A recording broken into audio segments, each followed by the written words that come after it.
All right, everyone, here we are at 7:03. Good evening and welcome to the municipality of the Village of Lions Bay to its regular council meeting of December the 15th.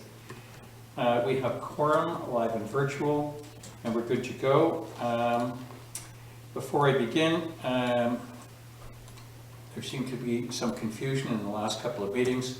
For clarity with the public and also for the councillors, the chat function is been dismantled, other than for the administrator who may send something to you, like a link or another piece. So that's that piece. It is not intended for the use of the public. With respect to the public, there's going to be lots of opportunity for public engagement, so hang in there with us. I do ask that the regular decorum is in hand, and that when it comes time for public participation, if you could show me either by way of a hand signal live or with your computer that you would like to speak, then I can acknowledge you, confirm your name, and then we'll go in order. A bit of a habit has transpired over the last couple of meetings that the 2 minutes becomes 4 minutes. Not so tonight. 2 minutes is 2 minutes. At a minute and 3/4, you'll be given a sound, and you've got about a half minute to conclude what your statement is. If you're not finished by that time, unfortunately, you'll be muted, and I'll be moving to the next speaker. That said, so I'm calling the meeting to order, and I'm going to put forward the motion of adoption for the agenda. Can I have a second to show a council hand?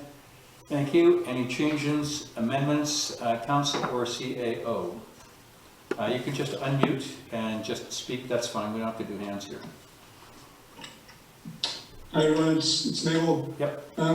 Are we going to invite public participation at the end of the delegation? Or should anyone that has a comment in the delegation try to do it in advance of hearing? I'm going to switch it around so that it goes after the delegation. Thank you. And I'll probably intersperse depending on how the evening goes and how many people hang on. I think as we did last time, I'll use my prerogative for a more interactive. I may go naively hopeful that we're not going to be here until way into the evening, but I would hope that we can intersperse with public engagement partway through, or when I think there's an issue of interest. Anybody else? Changes, amendments? CAO? Yes, please. A couple of items to add to section 14, closed council meeting.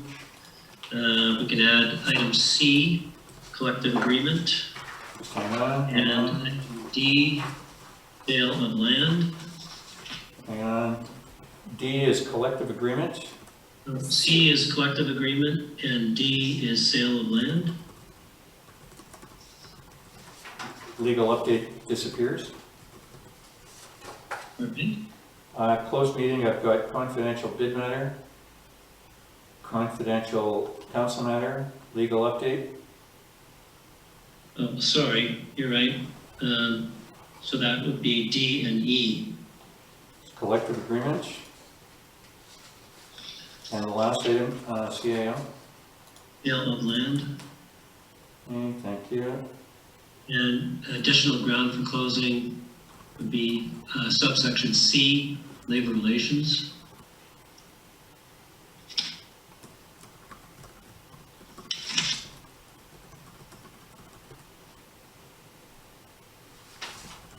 Anything else? Nope, that's it. Thank you very much. Is it snowing in Whistler? It is. There you go. All right. And the on-table So correspondence. we have a couple of on-table items in correspondence. Has that been sent to the council members? It has been. So there'll be 3 pieces of resident. 1, 2, 3. Yes, 3 pieces of resident correspondence. Just let me flip to the back here.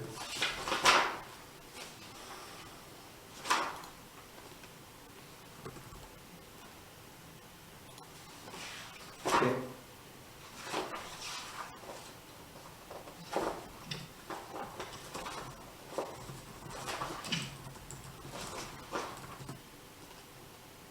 Sorry, Peter, I apologize. I flipped to the minutes and not to the other one. So you are correct.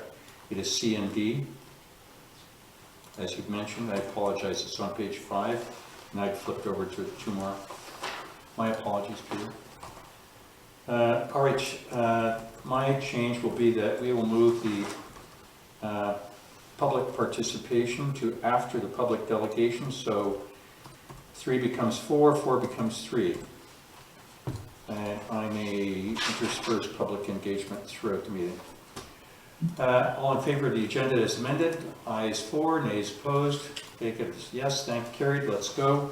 So, Metro Vancouver, welcome to Aaron, Roger, and Sean. And I think I've got everybody. Yes. Thank you. Hearty welcome to our village. It was, as you know, you walk uphill to get here and you walk uphill to go home. So it's your show. Please start. Thank you, through your worship, and I always need good exercise, so I'm glad everything's uphill. So thank you for having us, and I'd like to also recognize Aaron, as you mentioned, and Roger Kwan, who's the Director of Air Quality, and Julie Saxton, who's also with us from Metro Vancouver, and we're all working together on various projects from Climate 2050 to Metro 2050, and so tonight Aaron will be bringing forward the Metro 2050, and so I should have introduced myself. I'm Sean Galvin, the Director of Regional Planning and Electoral Area Services, and so as we go forth, we'll present to you Metro 2050 where we're at, and I look forward to the discussion that will come from the information that Aaron will be able to provide you. So we're glad to be here, want to continue to collaborate on many fronts, and happy to assist at any time. So with that, I'll hand it over to Aaron.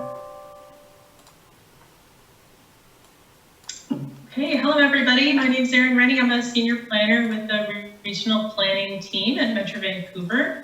And one of my roles is as a liaison person to the village of Lions Bay. So it's my great pleasure to be speaking with you tonight. And my presentation will last about 20 minutes. I'm going to talk a little bit about our current work to update the regional growth strategy from Metro 2050, or Metro 2040 to Metro 2050 rather.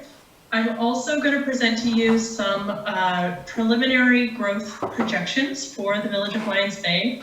And then I've got some content at the end of my presentation responding to some questions that I know you have around the general urban land use designation versus the rural and what it might look like to update that or amend that in the regional growth strategy.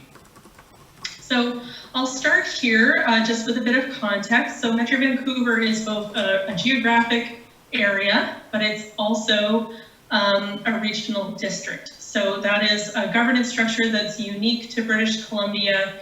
All local governments are part of a regional district, and it is structured as a federation where all the member jurisdictions come together to make decisions on matters of shared interest and to make decisions about shared regional services. And to make that a little bit more complex, in addition to that, Metro Vancouver is actually 4 different boards. And the membership of each of these boards is a little bit different. So you'll know that Lions Bay is not part of some of the boards that make up Metro Vancouver. For instance, it's the water board, the water district, but Lions Bay is a part of the Metro Vancouver Regional District Board, and that includes many shared regional services from the Prosperity Initiative, the regional parks, and the regional planning services, also part of the Metro Vancouver Board. So what we do in the regional planning team is we work with our members to think about the future of this region and project what that future might look like, and then we develop a growth strategy to help us get to that desired future. So as you, I'm sure, are aware, we are a growing region. Part of our work in the regional planning team is to do projections, and these are our current projections that we're working with for population growth along the top, housing unit growth along the middle there, and then employment growth at the bottom line there. And we take this information and we develop a growth strategy to to plan for how to accommodate this growth in a way that is sustainable and maintains the great livability that we enjoy in this region. So our current regional growth strategy is called Metro 2040. It was adopted by the board about 10 years ago, and it was accepted by all the member jurisdictions that make up the Federation, as well as the regional districts to either side of us, the Fraser Valley and the Squamish-Lillooet Regional District. TransLink is also required to accept it, and then it gets adopted by the board. So for the last 10 years, it's been a really strong and effective long-term vision for collaboratively working together to manage that anticipated growth to this region. And it is also part of our legislative mandate. We, as a growing region, we're required to write a regional growth strategy, and the content that is required in a growth strategy is set out in the Local Government Act. And the process for writing a new growth strategy or updating it is also set out in the Local Government Act. Now, we have incorporated into Metro 2050 some core regional planning principles that have served this region well for many, many decades.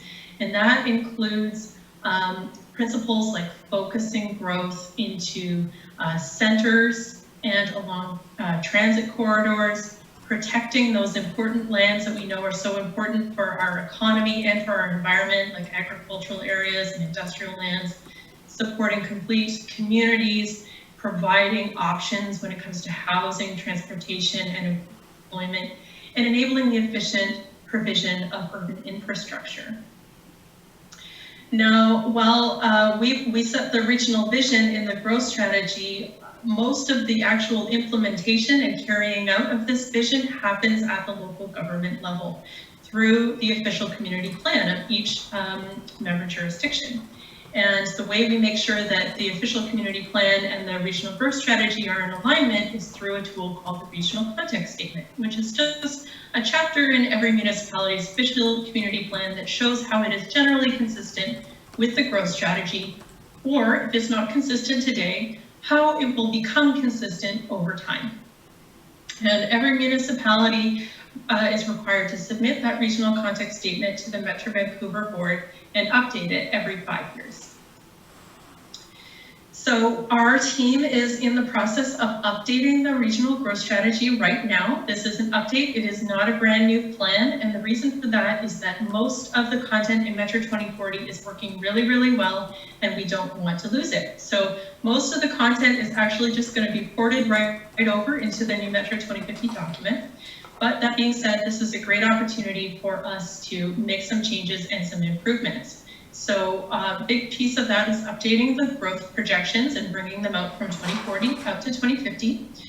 Another big piece is working really closely with our colleagues at TransLink, who are also updating their regional transportation strategy. And our goal is to make sure that Transport 2050, the long-term vision for transportation in this region, and Metro 2050, the long-term vision for growth in this region, are completely aligned. We're also working to integrate everything that we have learned over the last 9 years of implementation into updating the policies, and we're considering some critical and emerging issues like climate change and housing affordability that we know are really important and front of mind in this issue, in this region. So over the last year, we have been reviewing the policies in Metro 2040 and seeing what could be made better. And to report out on that work, we've developed a series of policy review summaries. These are short 4-page glossy summaries of what you can expect to change when we go, as we go from 2040 to Metro 2050. So we're going to be sharing these with your with municipal councils over the next month or so, and there's going to be one on all the different topics in the regional growth strategy. So there's one on agriculture, one on climate change, one on transportation, one on industrial lands, one on urban centers, etc. So that is one way that you can find out about how things are going to evolve as we go into 2050. The next 18 months are going to be really critical for this project. Between January and May, we are going to be working really closely to actually write the content of Metro 2050 in partnership with municipal staff. And we're doing that through the Intergovernmental Advisory Committee. So you can see our 5 meetings there in the yellow, and your staff will be invited to be part of that committee. Moving into the summer and fall of 2021, we're going to have a formal comment period. So we will circulate the full Metro 2050 draft to all members of the public and to municipalities, and you'll have a chance to, if you wish, have us back to your council meeting. We'll happily make a presentation of what's in Metro 2050, answer your questions, and hear your feedback. And then as we get into 2022, we start to get into the more formal approvals process, and that will include a regional public hearing and 3 months of opportunity for municipal councils to formally accept Metro 2050 through council resolution. So that is what we are working on, and I want to shift now into thinking about the growth projections for Lions Bay. Oops. Here we go. So the way we do these growth projections is called age cohort model. This is a fairly sophisticated computer model that uses information that we know, like information from the census, as well as assumptions that we have about the way birth rates are going to change or immigration rates might evolve. And we take all that information and we use it to develop growth projections for the next 30 years. So we do that at the regional level, and then we break it down by each municipality. Now that has been a very effective way of projecting growth in the region, but we also know that there is local knowledge that we need to integrate into that. So that is why we are bringing these preliminary projections to you tonight. We want to get your feedback. And we want to give you the opportunity to let us know, like, oh, that doesn't feel quite accurate for our community, or you didn't know about this project that we're working on. So please give me your feedback when I'm done my presentation on whether you think these projections feel right to you. So starting with population, you can see that the population is going to grow fairly modestly in Lions Bay over the next 30 years, starting in 2016 with about 1,400 people to 1,900 in 2051. And you can see there's actually 3 lines here. The red and gray line are meant to represent the fact that we always provide a range as we get out further into the future. It's hard to predict exactly where we're going to land for the projection, so we always give a 15% plus minus range. So that's for population. Moving into housing units, so all the new homes that are going to be built in Lions Bay. We've got about 530, I believe, right now in Lions Bay, and that is projected to grow to about 770 in 2050. And then for job growth, there are about 330, I believe, 360 in 2020. Jobs in Lions Bay right now, and that is projected to grow to just under 600 by the year 2020. So we can come back to that if you have some thoughts, but I do want to just give you a little bit of information. I know your council has some questions about the urban containment boundary and the regional land use designations and what it might mean to change those. So I'll give you that information now. So some critical tools in Metro 2040 include the containment boundary, which you can see on this map. It's the thick black line, and that urban containment boundary is meant to be a long-term stable boundary within which our region is focusing 98% of all housing growth and job growth. So the purpose of that is to create a compact urban region so that we can protect the outside lands, the agricultural lands, the conservation lands, etc., from suburban sprawl. And the other benefit of the urban containment boundary is it helps us to keep servicing costs low, because we don't have to distribute servicing to as big of an urban region as we might otherwise. So it has many benefits. It's been a really effective tool for many years. And so we're going to continue using that urban containment boundary. Now, you can see at the top of this slide, Lions Bay is inside the urban containment boundary, and then you can also see that it is shaded gray. So the colors on this map represent the land use designations, and that is basically a tool that we use to signify what uses are permitted or intended within each parcel. So each parcel in the region has a different color, and that signifies the land use designation. The dark green is the conservation recreation. The gray is general urban, and then the light green that you can see here in Langley Township and on Bowen Island, that is the rural land use designation. So let's compare general urban and rural. So general urban is intended to be areas for residential, employment, institutional uses, other kinds of supportive services like commercial, recreation parks. It is intended to be a place where transit and carpooling and cycling and walking are the preferred modes of transportation. And it provides municipalities with a lot of flexibility. So almost every use is intended inside a general urban land use designation. In addition to that, general urban is only inside the urban containment boundary. Rural land use designations are generally outside the urban containment boundary.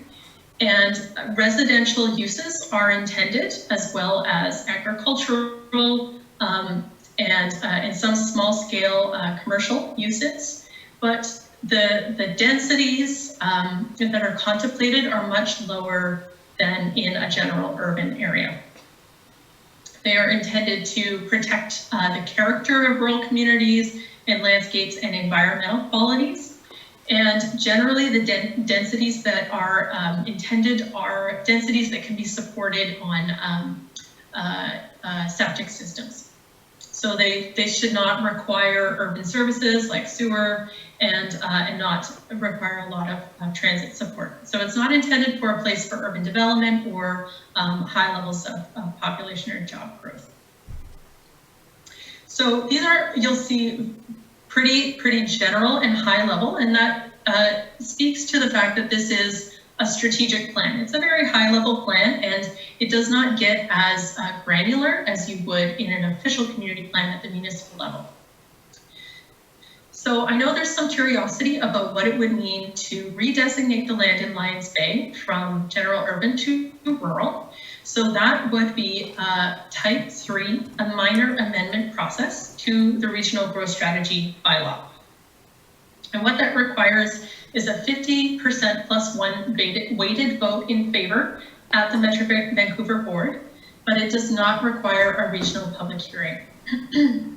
And if you were to explore that, what we would ask you to do is to initiate the official community plan amendment first and complete your local public hearing first before bringing it to the regional level.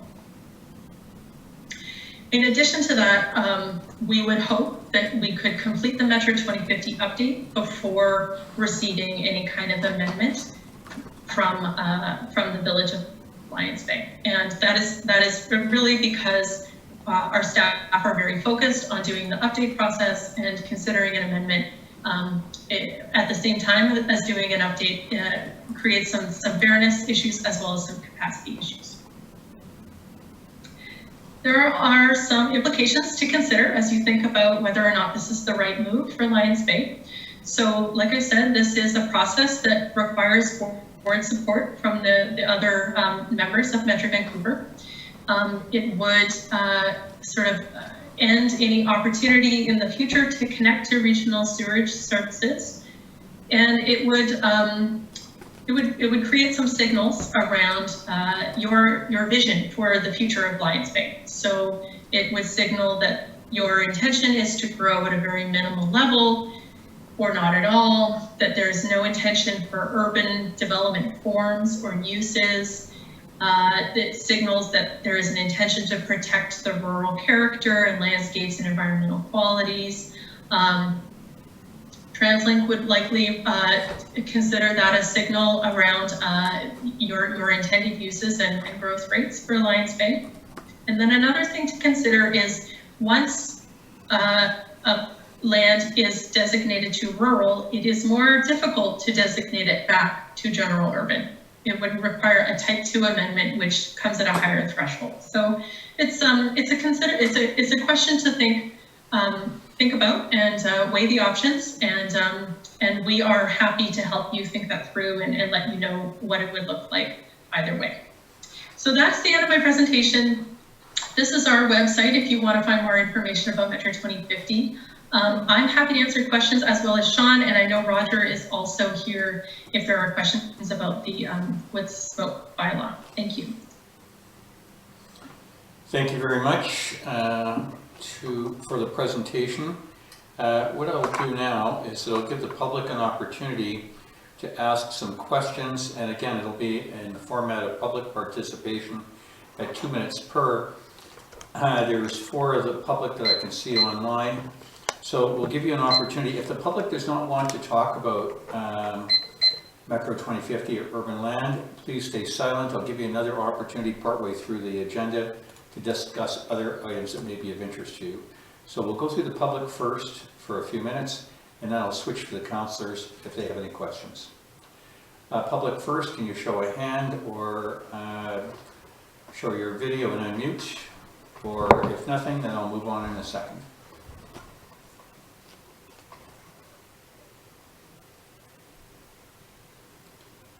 Okay, thank you. I think the fumbling period has ended for the public on that. So the public will get another opportunity to engage council later on. So for the council members, it's open. I think you can unmute. I'll go alphabetically. I think for the Metro people, I'm sure they're happy to come back if we ask them to. They've given us a good start of information. So I don't think we want to keep them all night, but we'll start with the council members, go to the CAO, and I'll do a second round of questions. If we could hold it to 1 each, and then I'll do a second round if necessary. I'll start alphabetically. Councillor Abbott, any questions? Yes, I do. Did you say we have 1 question each? I'm just going to go around the council where it was first. I don't want you to do 5 in a row. Okay, all right. Well, that's a whole bunch of questions. We try to get one a little more general then. So one question of clarity for Erin. Did I hear you right? You said if you're rural, you could be inside the urban containment boundary, but if you're general urban, you are automatically outside. Sorry, did I phrase that right? But anyway, I think you don't know what I mean. Close. General urban is always inside the urban containment boundary. Yeah. And rural, I think, is almost always outside the urban containment boundary. Almost always. Okay. Yeah, I think there might be So my reason few for exceptions. the question is some areas, looks like Anmore, I think Bowen, places that are similar to us, seem to have a small bit of urban and a large amount of rural, but is the whole region outside? If you look at the land use maps on Metro's website, those places have small amounts of urban. They are generally rural and they're outside the UCB. Is that the explanation for that? Or can you draw the urban containment boundary partly through a municipality? Sure. Yes, you can draw it partly through the municipality. So District of North Van is a good example of that. District of North Van has some parts of their community that's inside the containment boundary, and then some parts of their community that are considered rural or even conservation recreation. Okay, thank you. I guess that's my first question. Okay, go again, Neville. Neville, try another one. Go. Okay. Yeah, just further clarity, the growth, and I know you said we need to think about that and explore it, and it doesn't make sense to us. It doesn't seem to make sense to me. It's described as single family growth, 91% of the single family growth, which means we'd have to add 240 households to our existing 530 or somewhere around those numbers. And unless we extended our boundaries, that's clearly not possible, it's not feasible, if it stayed single-family residential. And personally, I think extending our boundaries outer edges of metro is not containing urban sprawl, it's actually probably is urban sprawl. Can you comment on that? Is that just something in the model that wasn't considered, the fact that we have a limited boundary?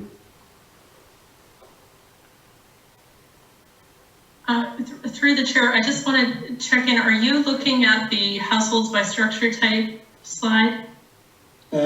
Yes. Yeah. And the one where you said adding additional 260 homes or houses.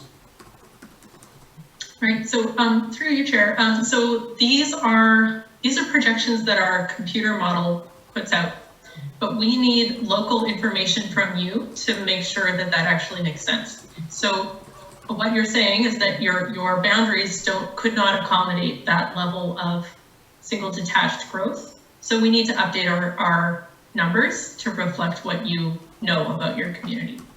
So I can take that information back and we will rerun this to reflect that information. Thank you very much, Aaron. I suggest we hold this and we'll use the CAO as in the cleanup spot here. Before I go to Councillor Bain, along with Councillor Abbott, I just had my phone out and I looked at Bowen Island, for example, which has a population of about 3,700 now, but has experienced a growth of 1.63% a year. So if we use that in our community, that would be 22 people a year. In the last 10 years, our population has declined, it's not growing. And I think where Councillor Abbott is going is, firstly, we don't have the building lots. Secondly, we're not going vertical anytime soon, to the best of my knowledge. So the data is out of sync with what I believe the current boots on the ground thinking is. So I'll just leave it at that as a statement, and I'll leave it with the CAO to work this out with you at another time. I'll go around for the other councillors. Councillor Bain, do you have any questions? Yeah, I do, actually. It sort of highlights with Neville's comment about, or Aaron's comment, I should say, about the comparison with North End District, where they've got this vast area of unbuilt up territory in there. So their population per square mile is less than ours. And we're in this dense, compact urban containment zone. We found this with the wood stove issue that we just went through and they asked for relaxation for a while. But it brings up the point to me is that most of us move out to Lions Bay to get away from the urban sprawl and to get away from the high density, but it just seems like Metro Vancouver is trying to have focus on compact urban. And again, with keeping along with the transit lines and everything, you've got an increased density, which is sort of the antithesis of what people in Lions Bay, pardon me, seem to want. And I'm also wondering, is there be any sociological studies into dense population areas? Like, it seems to me over the years that the more you get people living in close quarters, the more friction there is, the more crime and all this sort of stuff. And Lions Bay people are a lot freer out here. Like, some people don't even lock their doors here. I suppose I shouldn't even say that in public, but it's a much more relaxed, low crime area here that I really wonder if we really want dense populations here. I don't know, maybe that's a statement, maybe you could address about the sociological studies. I don't know if there have been any. Thanks. That's hardly a jump ball, Aaron, but try your best.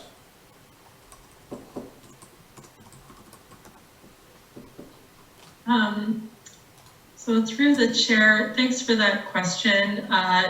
There's been lots of planning research on that question, and I think I can safely say the results are mixed. There's benefits to living in a dense urban community, and there's benefits to living in a lower density community, and people have their own preferences about what matters to them. And the great thing about living in a region like ours is you have lots of choices about where you get to live. The growth strategy is not intended to impose growth on any municipality. It is intended to project what growth is likely to come, given what we know about trends, and then to come up with a strategy to respond. So think of it as almost like a change management strategy. How can we accommodate all of the new babies who are going to be born and all the people who are going to come to build a life to this region in a way that maintains those things that people really value, including a healthy environment. Thank you very much, Erin. I'm going to go to Councillor Cunliffe, and then Councillor Barmeyer if you have a question, back to Councillor Abbott, and then to the CAO. Councillor Cunliffe? All right, thank you, Erin, for that presentation. That was very informative. And I'm just curious, so your projections on employment rates in Lions Bay, are those computer generated as well? Because to my knowledge, we have the Village of Lions Bay as a major employer. We have a store and cafe, and then there's the marina, which seasonally may employ more people. I just don't see where there's 300 jobs in Lions Bay unless you're accounting for people who work at home. And would that projection be based upon more industry coming here or more people locating themselves here to work from home? And I'm done there, thanks. Thank you. Okay, through the chair, so the employment projections are closely linked to the population growth projections. And so it does not sound like the Village of Lions Bay is planning to expand employment areas or bringing in any kind of projects that would create a lot of job growth. So I can take that information back to our data team and ask them to adjust it down if that feels more appropriate for you. Thank you very much, Erin. Councillor Barmeyer? Hello, hi Aaron, thanks for that presentation. It was definitely informative for me. You know, I stand back and I look at how we fit into this picture and I don't see it, I guess. I see how it makes a lot of sense for all the communities that are close together and connected by a really dense road network. And we're kind of up and around the corner. We're just sort of out of the way. And I feel like there aren't any synergies really for us. I struggle with it a little bit. I absolutely see the benefit of this to a big community like what Metro Vancouver really is, but I just don't, I mean, I guess my question is, do you see us fitting in and are there really any benefits to us? Because we're, I mean, physically just never going to connect to water or sewer, it's not feasible. So I don't know, I guess I struggle to see the benefit, and maybe if you could highlight that for me, that would be helpful.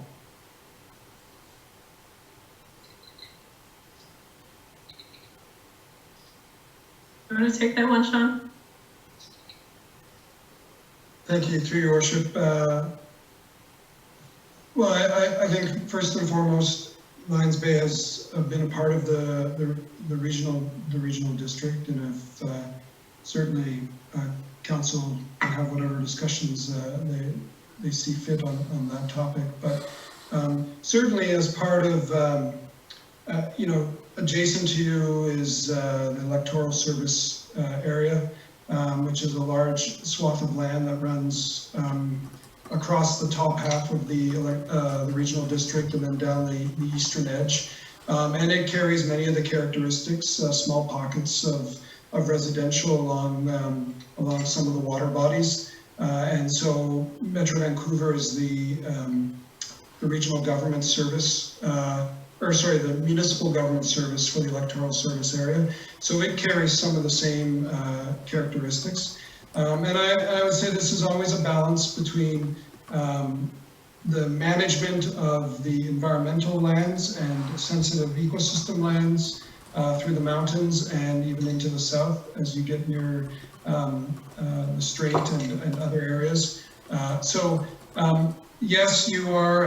I would say yes, you are unique in terms of a small body of residential dwellings with some small employment, relatively separated from the contiguous urban environment to the south.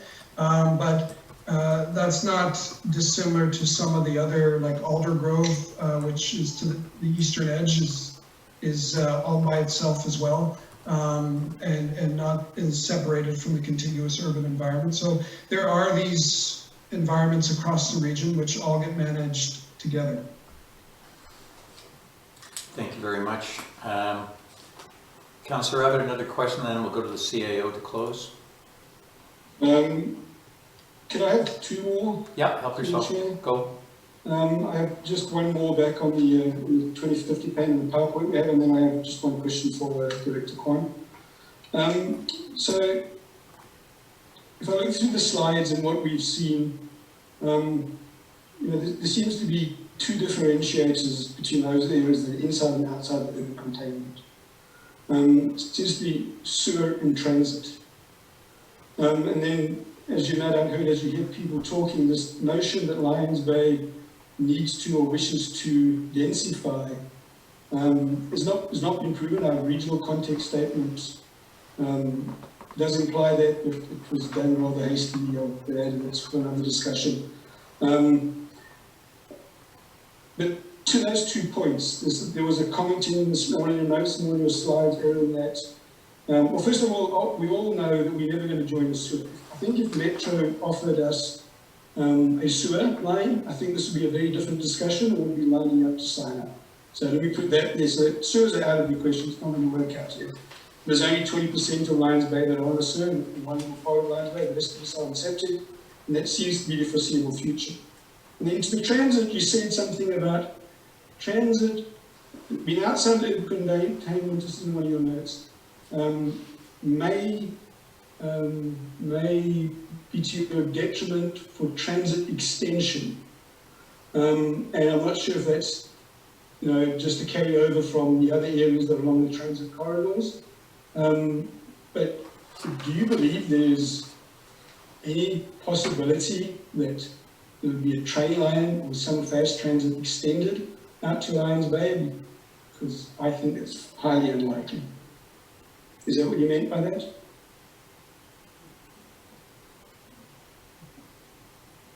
Through the chair. So with regards to transit, TransLink's legislation requires that their transportation plan supports the land use plan. And so when TransLink is doing their long-range planning for how to expand the transit service, they're looking at what is the region planning and how is the region going to change. And they use that as one of the inputs for prioritizing service improvements. Other things are, of course, considered, and we don't. I don't want to speak for TransLink, but it's a consideration to think about as you consider whether a land use designation change is the right choice for the village of Lions Bay. Okay, but so it's not to say we're going to lose. I mean, Bowen and Wilbur keep using these names. They all have transit buses just like we do. I don't know whether their service is better or worse. So it's not a fear of losing that, but you're suggesting that there may be an opportunity we stayed inside urban for some sort of growth. But it's not realistic that we're going to get a SkyTrain coming out of it. Right? Let's be honest. What is likely to change?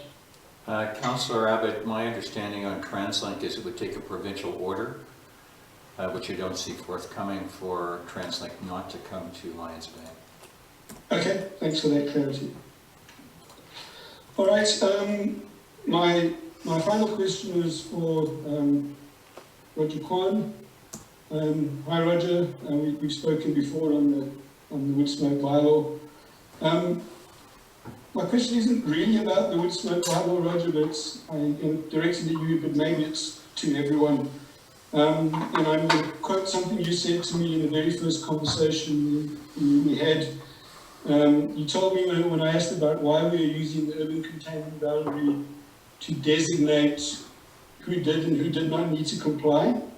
you said to me, and I think I'm going to be quoting you because I remember very clearly, you said to me, it's not ideal, but it's all that I have. And my question is, does anyone in the panel foresee another bylaw that maybe is more appropriate to a dense area or a truly urban area? Does anyone ever see another bylaw that could use this, also this unideal boundary, and we end up in another situation like the wood smoke, where we don't end up in the same situation to the communities that I personally think we're more closely identified with? So if I can respond, thank you, Councillor Abbott. Yeah, I do recall that conversation. It must have been a couple of years ago where we talked about and one of the key drivers for why we wanted to make a delineation between urban areas and rural areas within the wood smoke bylaw is absolutely because of the issue of proximity. So if you think about the dense urban core within Metro Vancouver, I think about the impact that a single chimney can have on multiple neighbors, as opposed to in a less dense area where one chimney that is emitting smoke is impacting far fewer neighboring lungs. We wanted a definition or some sort of way of distinguishing between urban and rural, and the urban containment boundary fits in with the principles within our regional growth strategy, and it is the best tool that we have, and we did need something that allowed us to make that distinction between urban and rural. I think, your question about are there other bylaws that could similarly use an urban versus rural designation.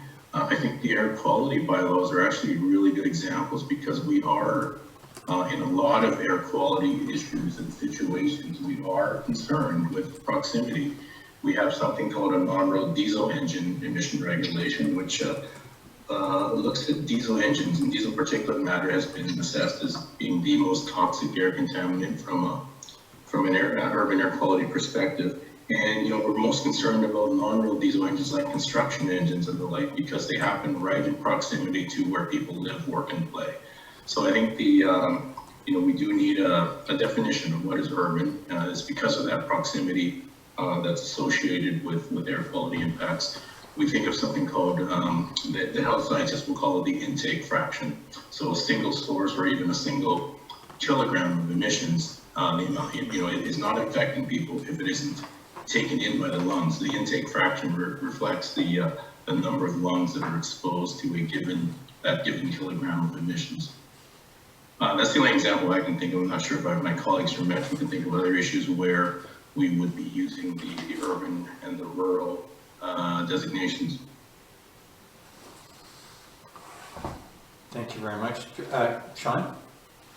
So, through your worship, just to Mr. Kwan's statement, if particularly from the planning side, it would be by way of the regional growth strategy that we would be doing any bylaws, and that would be a process that comes through all the municipalities, and obviously, particularly updates that we would do to the strategy that has to go through all municipal councils for approval.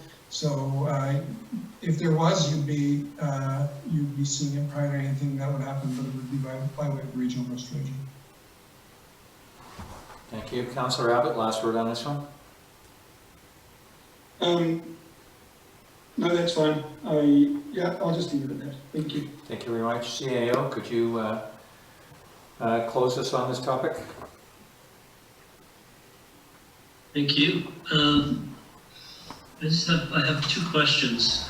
One is, we've identified a process for amendment, minor amendment, which is a 50+1 simple vote of the board directors. If we ended up going through that process and changed our designation to rural, does it necessarily follow that we would be then outside the UCB?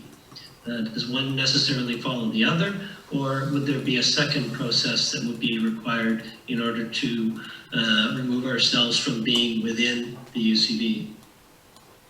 And what does that look like? That's the first question.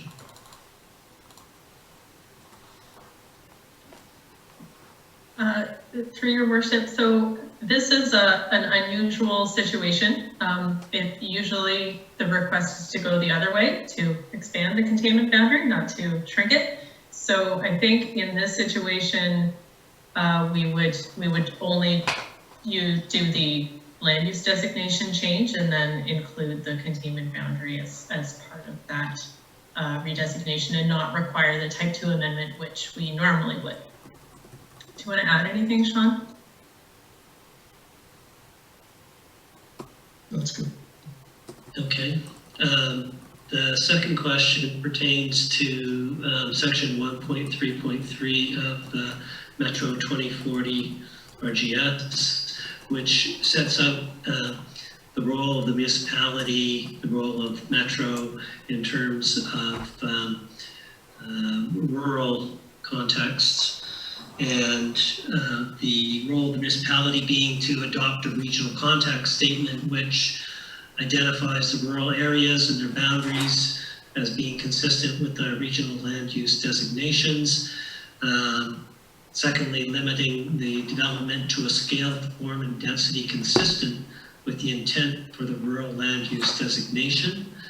And then including policies that specify the allowable density and form consistent with that action for land uses within the rural land designation. There's a little bit more to it than that, but that's the meat of it. And I guess what I take out of that is that it is the municipality that determines, within reason, I think, and defines what constitutes acceptable rural development by specifying the allowable density and form of such development, provided that it's generally consistent with the action that's identified in 1.3.1 regarding rural and urban. Is that a correct interpretation? Would you agree with that, that it's up to the municipality to determine policies which essentially define what constitutes rural development as opposed to urban development?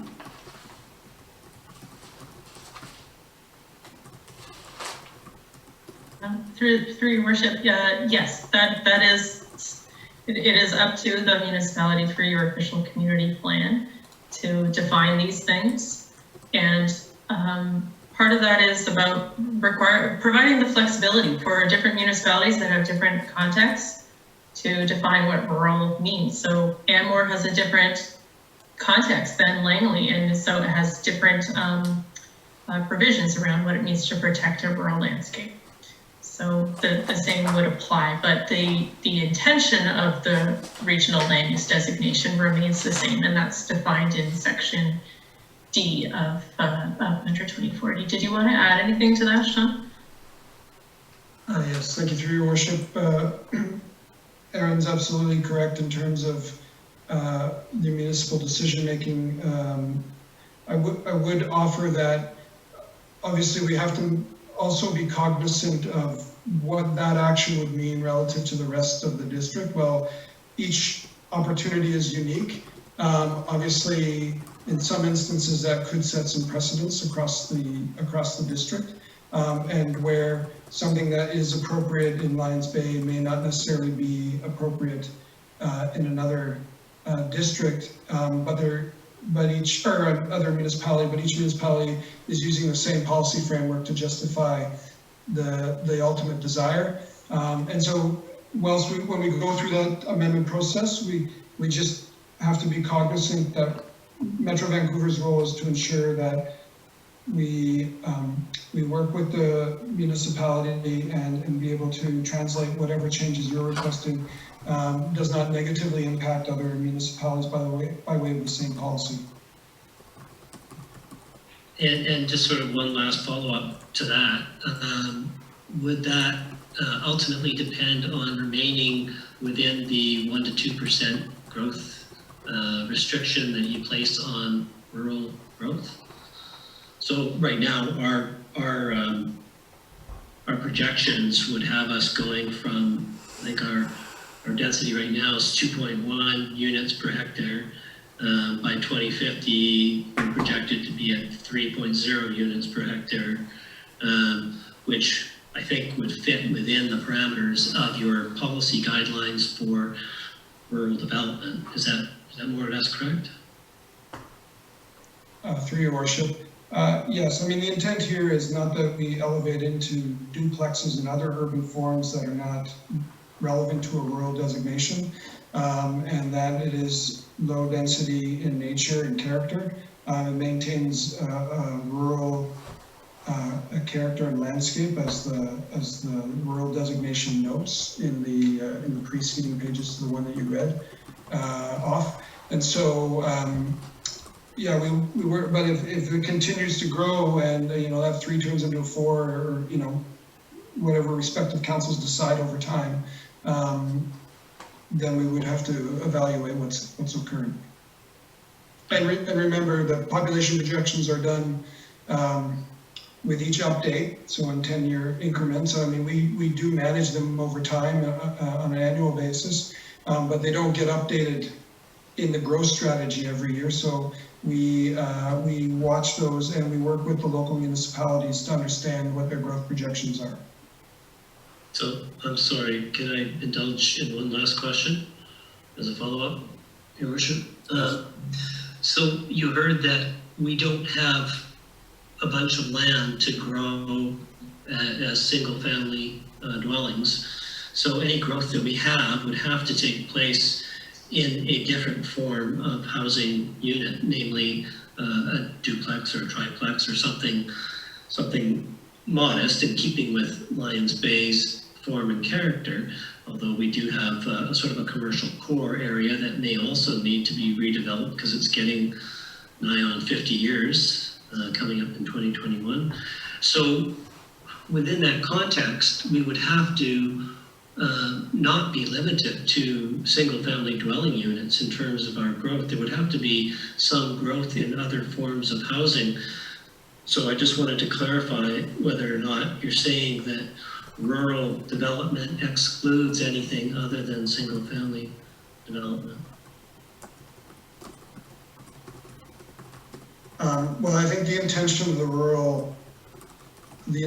rural designation as in the growth strategy again goes back to as the definition is written, is to intend to protect the existing character of rural communities, landscapes, and environmental qualities. So if a duplex or 2 duplexes or 3 duplexes came out, given what's there already, I don't think that overtly changes the context of Lions Bay currently. But if there's a large, consistent redevelopment effort going on as single families are turning in, single detached dwellings are turning into duplexes, I think there would be concern that this is getting a little bit more than a rural character in nature. Even if we stay within the projections and the low densification numbers that are already projected for us, like a 2 to a 3 unit per hectare scenario. Through your worship, I mean, I don't know exactly what the projections will translate into urban form. I mean, those are the current projections under the growth strategy. So that was the intent under the urban designation, the general urban designation. With the rural designation, that through working with the municipalities, that may augment the growth projections. Thank you. Thank you very much. Councillor Cunliffe, you have a question? Yes, sorry, thank you for that last question, Peter. Just to circle back for a moment in regards to TransLink and transit. So during the initial part of the lockdown, Lions Bay was one of the first that was actually cut off transit entirely. So we had absolutely no means to access transit from Horseshoe Bay to the rest of Metro. and transit has been one of the major conversations going on in the corridor. Would opting out of the urban containment boundary and into a rural designation open up an avenue for us to actually pair with the Sea to Sky corridor for reasonable, feasible transit? I know TransLink bases ridership, service on ridership. Arguably, our service is not conducive with ridership, therefore we have low ridership. If we could open that conversation up from Pemberton, Whistler, Squamish to an actual Sea to Sky TransLink or transit sort of option, would this put us in a better position for that conversation? Actually, if I can take this one before Metro executive speak. I mentioned earlier, Councillor Cunliffe, that TransLink to Lions Bay is a given. It will take a provincial order to get us out of not receiving TransLink buses here. In my personal view, for the very brief time during the teeth of the pandemic that we didn't receive service, as did about less than 5 other small communities, I think in retrospect, TransLink probably would have wished they didn't do that for the PR that they got out of it. I think to go with a more grand quarter concentric thing, I think that's a bit unfair to ask the Metro folks to opine on that. But I know it's dear to your heart,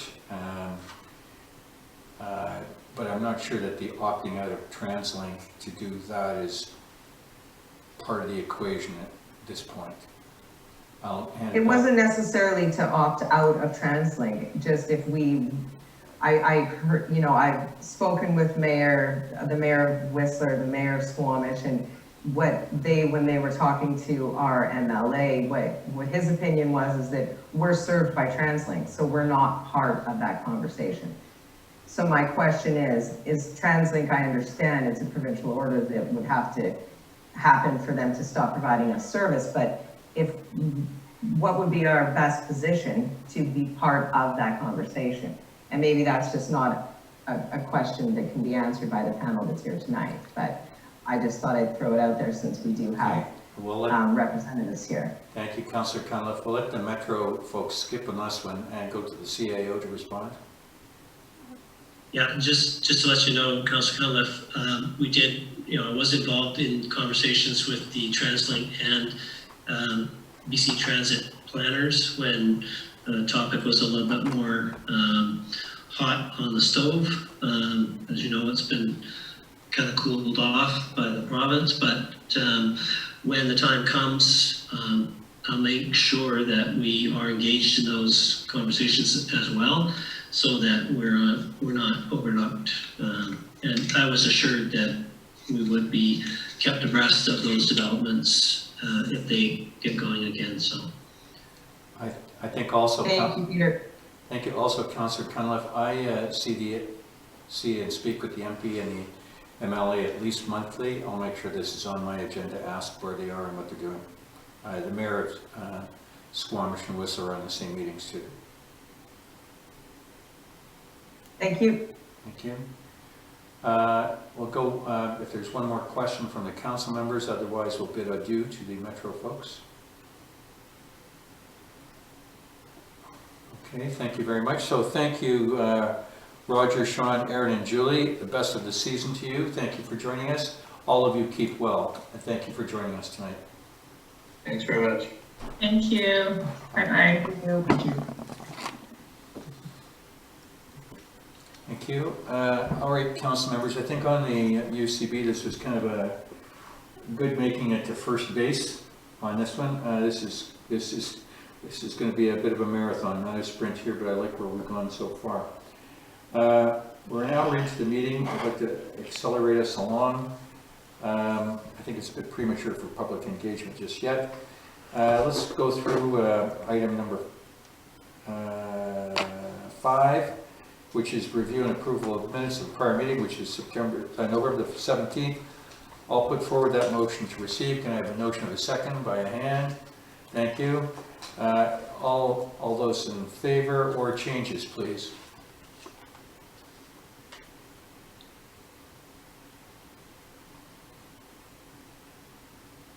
Councillor Abbott? Yeah, so just give me 1 second. You're there a little fast.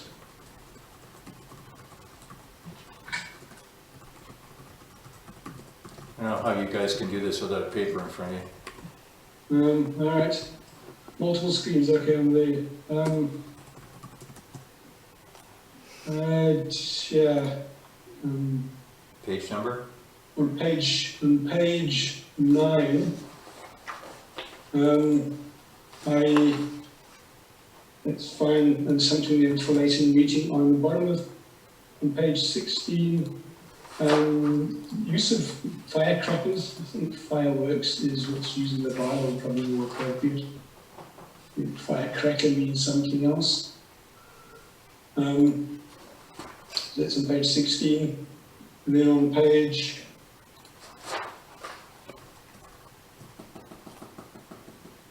that's it, that's fine. I'm good with that. You're good? Yeah, just on page 16. Okay. Any other changes, amendments? No? All being in favor of the 17th minutes? Ayes, nays opposed? Thank you. Good. To the special meeting of the 7th, which is on page 19 of your package. I'll put that forward. Can I have a hand for a second? And we'll go to changes, amendments. Thank you. Any changes, amendments for the minutes of the 7th, which are starting on page 19? It's one page, can't be too many. I'm going to call a motion. All in favor? Ayes. Nays opposed? Ayes. Thank you. Carried. Business arising from the minutes. Nothing on the second one, I'm sure. On the first one, any business arising? Anybody have something? I have none. Councilor Rabbit, are you there? You got anything? You look in turmoil. Sorry, I'm just catching up a little bit. I did have something else. Page 14. The Statement Council admit to publish something in the village update regarding the strategic plan. Can we say on behalf of council? I know I drafted the first blush, but it was from all of council.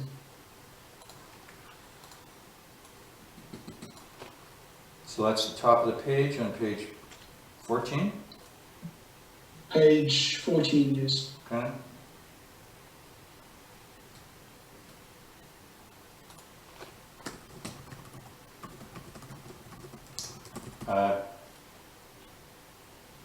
So you're going to publish something, Councillor Rabbit?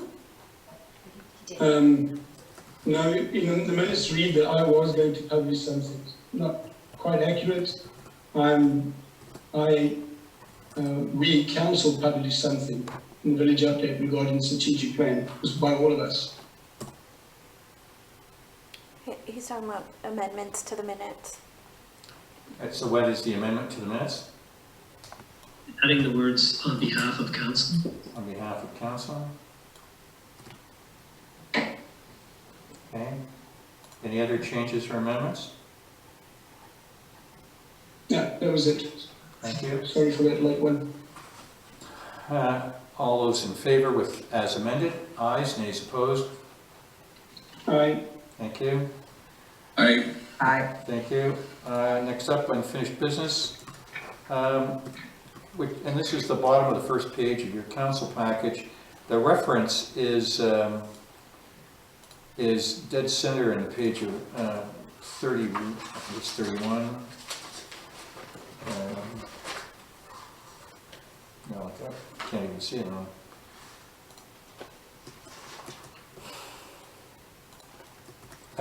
I see that we were going to do something, sorry, I missed my page, the reference page, but I'm confused with what the intent was for this.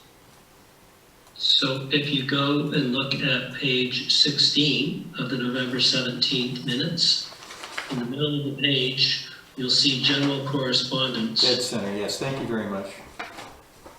Oh, I can't even read my own writing. Okay, 16, yes. So that was correspondence from the Ministry of Children and Family Development, and I think the question had been asked whether or not to bring forward something to the strategy section or to put in the village update regarding, oh, okay, no, the strategy says, so it was a suggestion that we use the village update regarding requests from general correspondence where the letter pertains to information that would be useful for the general public in Lions Bay to be aware of. Generally speaking, council does not accede to declarations and many of the other things that come across the agenda. However, sometimes there are items that perhaps bear publication in something other than the minutes so that they're a little bit more widely disseminated to the public. I think that was the intent of that. And I don't think it happens all that often, but where it does, I think the request was that we make sure we capture that or identify it in the correspondence as being something that ought to be promulgated through the village update or some other means. Okay, I think that was the intent. thank you very much. Okay, so I think that's fair enough. I think just to circle around on that, so we moved the correspondence around quarterly amongst the councillors. I'm going to put it to the councillor whose quarter it is doing the non-residential piece. If they want to put forward a recommendation that something goes in a village update, and they want to, if they view that the information of value to the village, I'm sure we would all be fine with that. So I think we'll consider that a done deal going forward. And Councillor Abbott, you still have another month in your quarter, sorry for you. So you'll be our first one on that one. So I will consider that done. And then the flip page, items 162, 162, 163, 164.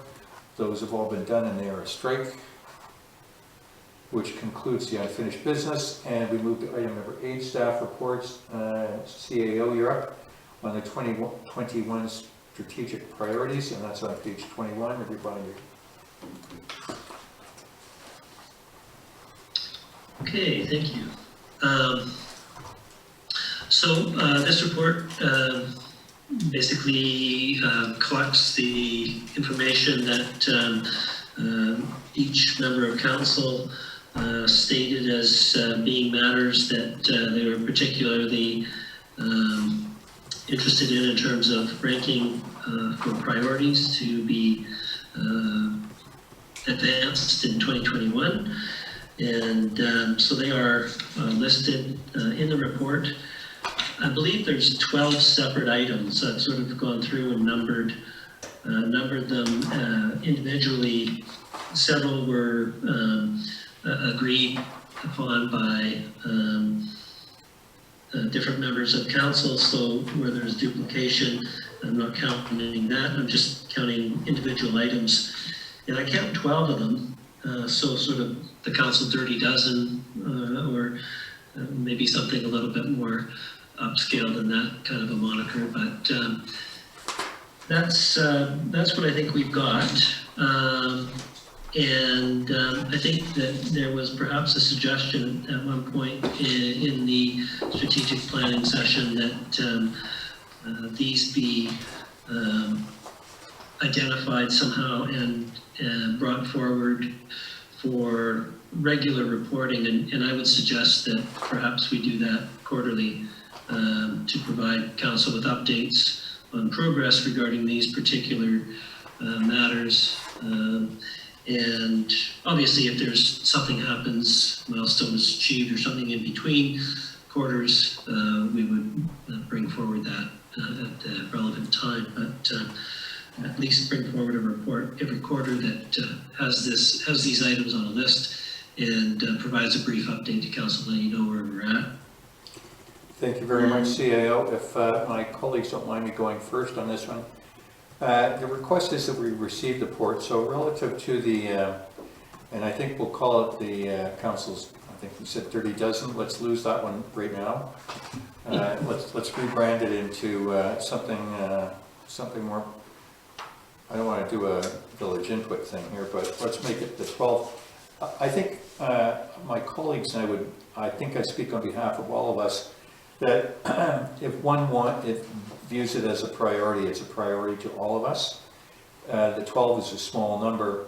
So what I would ask CAO is that if you use this document here, the first 3 pages of your report as the background for a brief report that you give us in January with the top 12 and what your estimated times would be for those. And then we'll use that as our first report date. And on that basis, I'd be happy to accept this piece relative to the council's strategic priorities. And it opened it up to my colleagues if they've got any questions on any disagreements or suggested changes or changes on the minutes. So on the first question, are my colleagues fine with my suggestion to the CAO? Councillor Bain, you're good? Yeah, Councillor Abbott, are you good? Yeah, I'm okay with it in general, yep, in principle. Thank you. And Councillor Cunliffe, are you fine with that? Yes, I am. Thank you very much. So I guess CAO, so on that piece, let's use January as our first one out of the gate. And if you could show the 12 and estimated times. Back to my colleagues then. So let's go with the draft minutes, and if there's any changes, suggestions, amendments before we receive the items. Councillor Barmere? Yeah, I guess I just wanted to clarify on page 22, when I talk about funding the asset management investment plan. I guess I need to defer to staff about language around that, but I actually was suggesting that we look for sources to fund that plan so that we don't, look for revenue and then spend the revenue elsewhere, because I think we've gone long enough, the village has gone long enough without saving for asset replacement. So I think we just need to put a stake in it. And I guess my suggested edit would be that we keep searching for more sources of revenue to fund the asset management investment plan.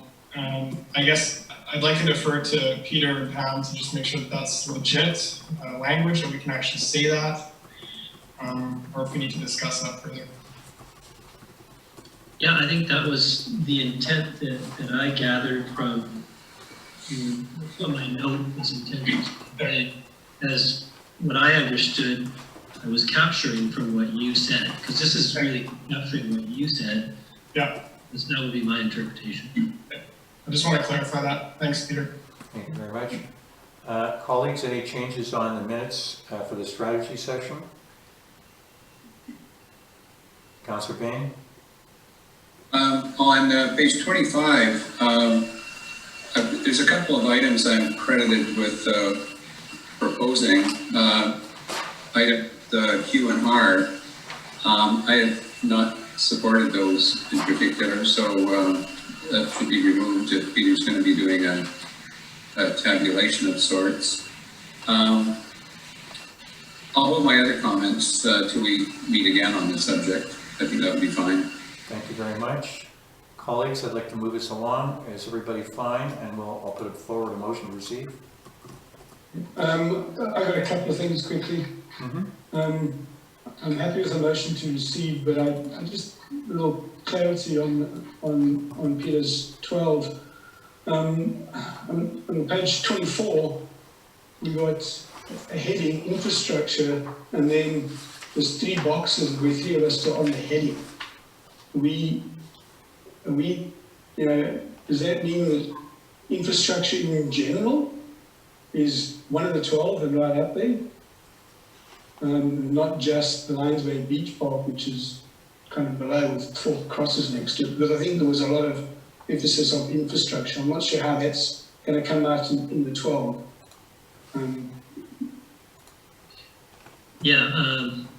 The 3 that are identified there as IMP were all strong statements by those 3 councillors, including yourself, with respect to progressing matters under the IMP.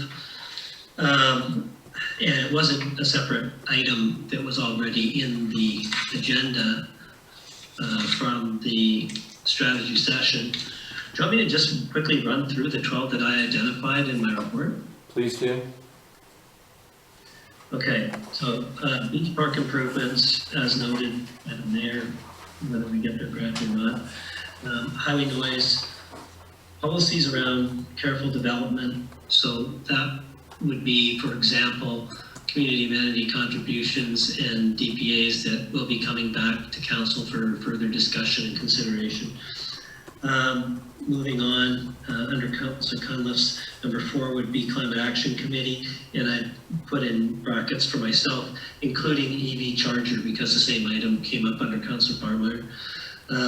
Celebration of village life throughout our 50th anniversary year would be number 5. Number 6 on the page would be Councillor Barmeyer's emphasis on the infrastructure master plan, which is why I created that line across the top of the category on the graph. Number 7, focus on the asset management investment plan, so the AMA. Number 8, I kind of broke out number 8 separately, even though I know the intent of Councillor Barmeyer was to look for sources of revenue to help fund the asset management investment plan. But I thought it was something that really takes us down a bunch of different avenues. It is almost a line of inquiry in and unto itself. So I categorize that as number 8. And number 9 would be Councillor Abbott's emphasis on more public consultation and communication on council initiatives. Number 10 would be execute on emergency planning, including the evacuation plan. Number 11 would be boundary or UCB with Metro that we just had the presentation on. And number 12 would be under Councillor Bain, finding a way to provide adequate communications with our infrastructure and for the UBC hydrology study. That's where I get the 12. I personally, to my colleagues, the 12 are definitive targets, and I'd be ecstatic if we did 12 over the next 12 months. To my colleagues, is that fine in terms of the separation? Yeah, I think it is, and you could almost strike the celebration off that list because it is going to happen. There's going to be some reporting on it from the committee, et cetera, going forward. So I'm not sure it does need to be on that list specifically. Okay. Councillor Cunliffe, I agree, it's committee work. So it's got the cachet because of the 50th, but I think it is committee work. I'm fine with the strike and going down to 11, which should be even harder to get a moniker for CAO. I was just going to say that it is an area where there will be a focus of attention, there will be priorities, there will be resources required to be devoted, both human and financial. So it will be something that occupies both council and staff time. So I think it's worthy of remaining on the list. It's just, it's not necessarily something we're going to be working on all the time, but there will be things all happening all the time, and we'll have to stay focused and cognizant of those things and ensure that the committee is functioning well, that it's supported, and that everything's coming together in a cohesive way that meets council's objectives. Thank you very much. Councillor Cunliffe, if you're fine with that, I'd like to move us on. Yeah. Thank you. So back to the core question, to the rest of my colleagues, and I'm not looking for a hand, you're unmuted. If there's any additional comment or suggested changes, please now, and I'd like to move through the minutes too. Okay, so I still have a couple more. Page 31, cost, and I can probably answer these next few ones. It says cost of timber top pump replacement is $1,400 to $1,600 by meter. We mean water main, I'm assuming. Yes, that's correct. It's per meter of water main. Water main, so that should be not pump but main, water main. Yeah. Okay. A little further down on the same page, estimated budget for PRVs. This is 2 PRVs. They've got 500. Well, we said it was 700, between 3 and 350 each. It depends on which PRVs are those. Right, we were talking about, I said, what if we did one a year, and you said you need to do 2, and then I said, So it's between 300 and 350 per, and I thought you said yes, so the number should have been 700, not 500 for 2. Here on page 31, second last bullet at the bottom of the page.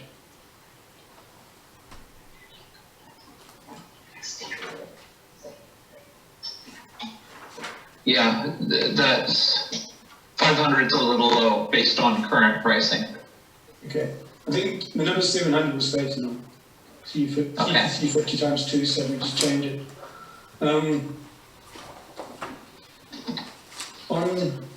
On page 32, halfway down, statement, staff responded noting cell tower communications should still be considered, albeit in a different concept, as part of considering all options in accordance with needs. My specific question to Peter was, can we make the statement that the SBA proposal as submitted is not up for reconsideration? I really feel that some residents would like to see it worded that way, and that's what I'd like to ask. The answer was yes. Yes. Yeah, I think my clarification at the time of your question was whether we were talking about a single tower of 60 meters in the location that was proposed. I'm saying that the proposal as submitted, yeah. And my response was that I didn't think that was going anywhere or something to that effect.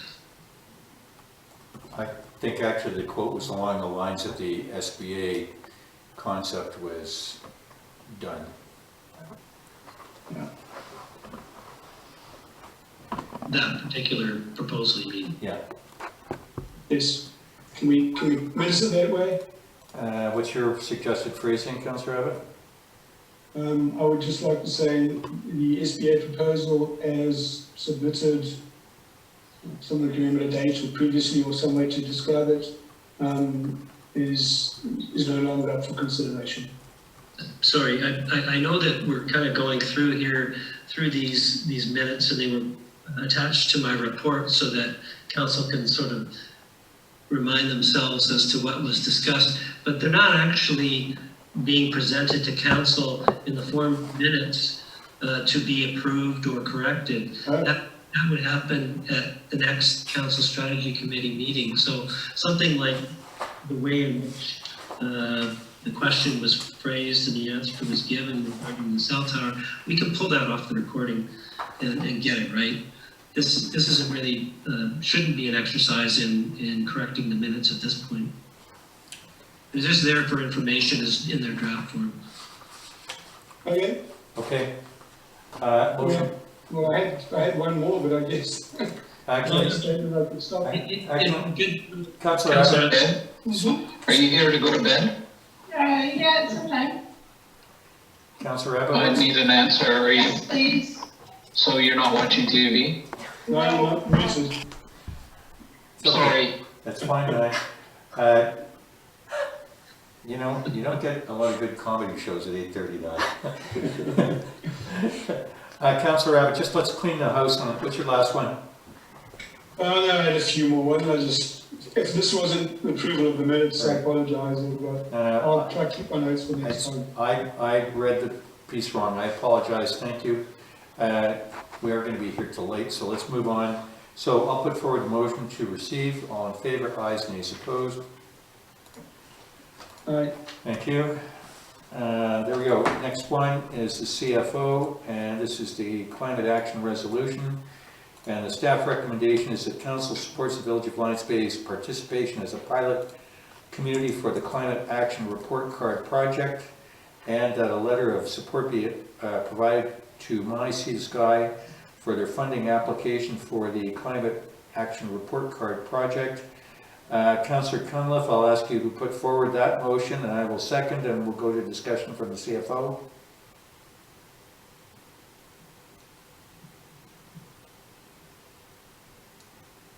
Councillor Cunliffe, I'm presuming a yes? Sorry, my mouse froze on me there. Yes. Did you say your mouse or your mouth? My mouse. There you go. I second the motion. CFO, you have the floor for discussion. Yes, I brought this forward because it's sort of a follow-up to Tracy Saxby's delegation presentation. Sort of as a follow-up from that presentation, she was hoping to get a resolution that Village of Lions Bay, as the recommendation says, would participate as a pilot community. In addition, as support for her grant applications, that we provide a letter of support. The letter of support would come from staff, but we just wanted to make council aware that, to see if they support us providing a letter of support for her. I don't want to go over everything that was said in the delegation, but I think this is quite an exciting project that I think would be an excellent opportunity for us to participate in, basically building capacity to track and measure GHG emissions annually.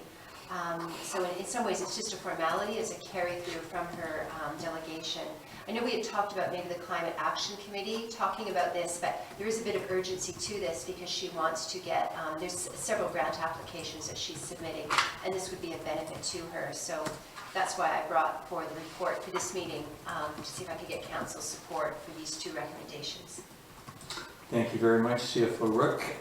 Colleagues, any questions for the CFO or staff? Councillor Bain? Yeah, I've got a question about this. As I was reading through it, I'm kind of left with not fully understanding it. Like specifically, how are greenhouse gases to be tracked and measured? And or are there some assumptions that calculations are based upon? And would there be instruments on the ground, or is this study primarily a desktop study? I'm not sure how everything's to be measured. It's my understanding that they'll be developing this tool. I don't have answers to all those questions, but like as a smaller municipality, it would be very challenging us to measure GHGs. So they're trying to develop a tool to facilitate that for smaller communities. So I don't know exactly how it would work, but she's applying for grants to get money to fund this project, which would be, I know it's a big, a large focus of the Sea to Sky is to look for ways they can help smaller municipalities meet climate targets. So I can't specifically answer the questions only because they haven't done it yet, but that would be the purpose of the grant, to get funding, develop this tool to help facilitate us to be able to calculate these. So we're ready for it when it becomes mandatory. Thank you very much, CFO. Just have one question. Oh, sorry, go ahead, Fred. Oh, it's just, I feel a little uncomfortable voting for or against something where I don't really know what we're getting. And I appreciate the CFO's comments and candidness about the thing, but you know, I don't know. I really don't know how they're going to do this, and it would be nice to know what they're planning before it comes to a vote. But on the other hand, I don't want to hold up progress either. Thank you very much, Councillor Bain. Councillor Barmer, can I put you on hold for a second? Councillor Cunliffe's just jumped in ahead of you. Councillor Cunliffe? Yeah, I'll be quick then, Pam. Thank you. You answered my question already. I was wondering why we were making a decision on this, and was it going to help them get this project moving forward? And so I am in favor of it. Fred, to your point, I have no idea. I don't understand this either. That's why I think if we put it in the hands of the experts and the people that, know this subject and are passionate about it, that I just feel that we're going to be better off for being a participant in this. Thank you very much. Before I go to Councillor Barmer, unless I misunderstood stuff from the presentation and what I've read here, if we snooze, we lose? To a certain extent, yes. Yes. Okay. I think that's half the answer there. Councillor Barmer? Yeah, I guess I just wanted to understand what we're committing to in terms of resources and I guess staff hours. It sounds like we're doing a 20 hours in-kind contribution. Is that the extent of our contribution? Because it also talks about identifying budget to participate. Is there additional budget required at some point? At this point, becoming a pilot community, it would just be, we estimate about 20 hours of in-kind staff time, and that would really just be to provide information for them. And to me, the long-term benefit is if it helps us measure GHGs in the future, which I think will become a future requirement. We don't have the capacity to do that, So by being a pilot community and out of that we get this tool, then to me that's where I see the benefit. I know it is a bit nebulous, but to me I just kind of focused on anything we can do to help us with climate, given the fact we have small resources. And I think the 20 hours, it would just be in terms of when they needed information, we would just gather it for them. You know, the 20 hours in a year, I don't think of that as too onerous, just because of the potential benefit of what we would get, that would eventually save us time. Like I see this, if this is successful, saving us quite a bit of time in the future for some of the climate requirements that are coming our way. Okay, thank you very much, CFO. Councillor Cunliffe, your hand's still up. Do you have another one, or are you ready to move on? Thank you. I'm going to call a motion on this. I think it's a good start for us. Our price of entry is small, and I think we were all fairly impressed with Ms. Saxby when she spoke. Actually, I won't call a motion. I'll give another round of questions if there is, because I think this is our first step on CAO. I'll come to you in a second. It's our first step on climate action, followed by Councillor Cunliffe's evoking the committee in January. CAO, if you've got a point, let's go. Yeah, I think the key benefits are listed on page 50 of the agenda, and includes, the anticipation is that they'll have BCIT students doing some of the data collection, buildings, transportation, waste, funding. She expects to get funding to cover staff time to help track down data. So all those benefits are listed there, and I think that includes UBC and UVic students as well. So I think all those sort of the legwork and the grunt work is anticipated to be done by others, which is great for us. Thank you very much. Councillor Cunliffe, I'm going to give you the last word. I'd like to hear that you're in full favor of this, and I'll call a motion.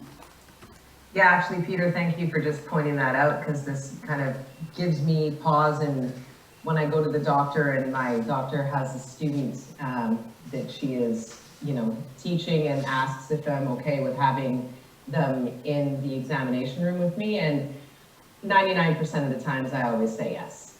So I think this is an opportunity for students to do research. I think this is new, exciting sort of stuff. Like Pam said, we don't know what the requirements are going to be. I don't think this is an area of expertise that any one of us could tackle. So by bringing in the new recruits, I think we're just ultimately way better off. Thank you very much, Councillor. Councillor Barmeyer, your hand is there. Yeah, sorry, I just wanted, just as a point of clarification, possibly just to remind ourselves that we can take some credit for starting Climate Action Initiative back in March of 2019. So this wouldn't be the first time, but I do support this initiative. Thank you very much. I'm going to call a motion. All in favor? Ayes? Ayes, nays opposed? There being none, passed. Aye. Thank you. Thank you very much on that one. Next up, Public Works Manager, Infrastructure Planning Grant Application. January 13, coming up quickly, intake, and it's on page 53 of your package. The staff recommendation is that the report titled Infrastructure Planning Grant Application, January 13, 2021, intake be received, and that council direct staff to submit an application for an infrastructure planning grant for the redesign of the Upper Bayview Place Center Road Water Main Project, and to provide overall grant management of the project. I'll put that forward and I'll ask for a second, and we'll go to discuss. Thank you. And we'll go to discussion, and in particular, the Public Works Manager to lead on the information, please. So this is the next highest priority item within the aim. The water main projects that I identified at the strategic planning session. There's three projects. The Upper Bayview Place Center Road would be one, and then Creekview and Highview, both individual projects. And essentially, in order to become prepared for for any upcoming grant funding with the next highest priority items within the IMP, we need to have shovel-ready drawings. We had identified $90,000 for this project in the 2020 budget.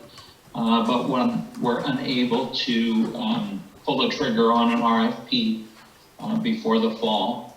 So essentially what we're asking is that the project be rebudgeted in 2021 and that we apply for an infrastructure grant to help offset the costs. It's pretty clear, okay. Questions, colleagues? Bottom line here is this is a $90,000 price tag, unless I've missed the point of this, Public Works Manager? It's a rebudget from the 2020 budget, yes. Okay. Colleagues, questions? Yeah, oh, sorry.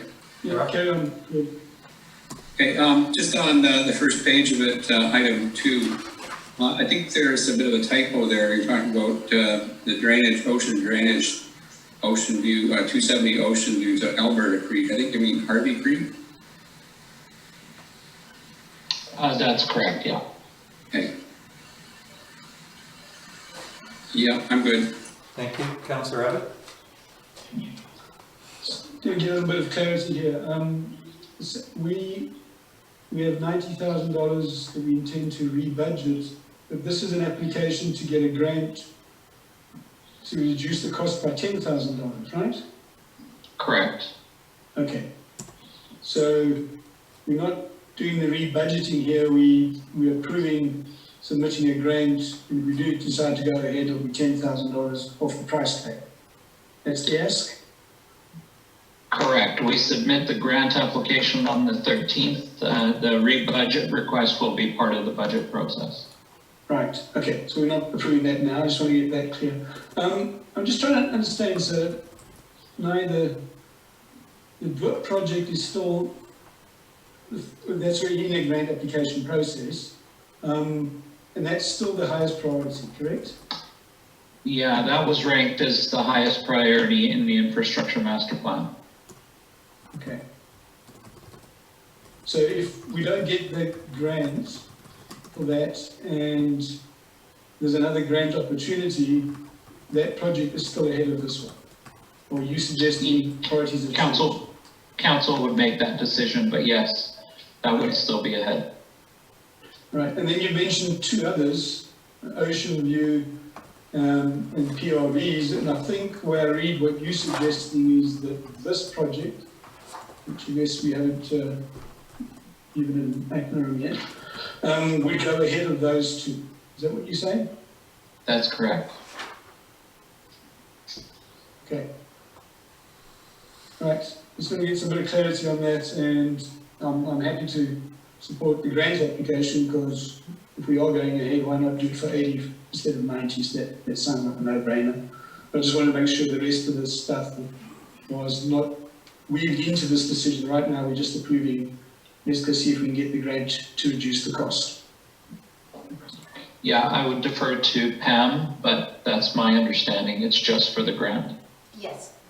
That's And confirmed. the rebudget would happen later in the budget process. It would. We have to identify a project though, so that's why we're bringing it to council, to see if they're comfortable with the fact we're identifying this project as the one for which we're applying for the grant.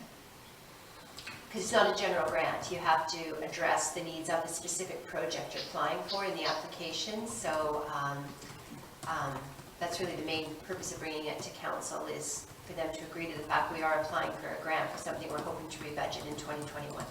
Thank you very much. And I believe it's the most important, and Correct. you guys believe it's the most likely of success. So, okay, I'm good with it. Good. Colleagues, any questions? I'm going to call a motion in a second. Councillor Barmier, you're good? Thank you. Councillor Bain, you're good? Thank you. Councillor Cunliffe, I'll assume yes. All right, we'll call a motion. All in favor? Ayes, nays opposed?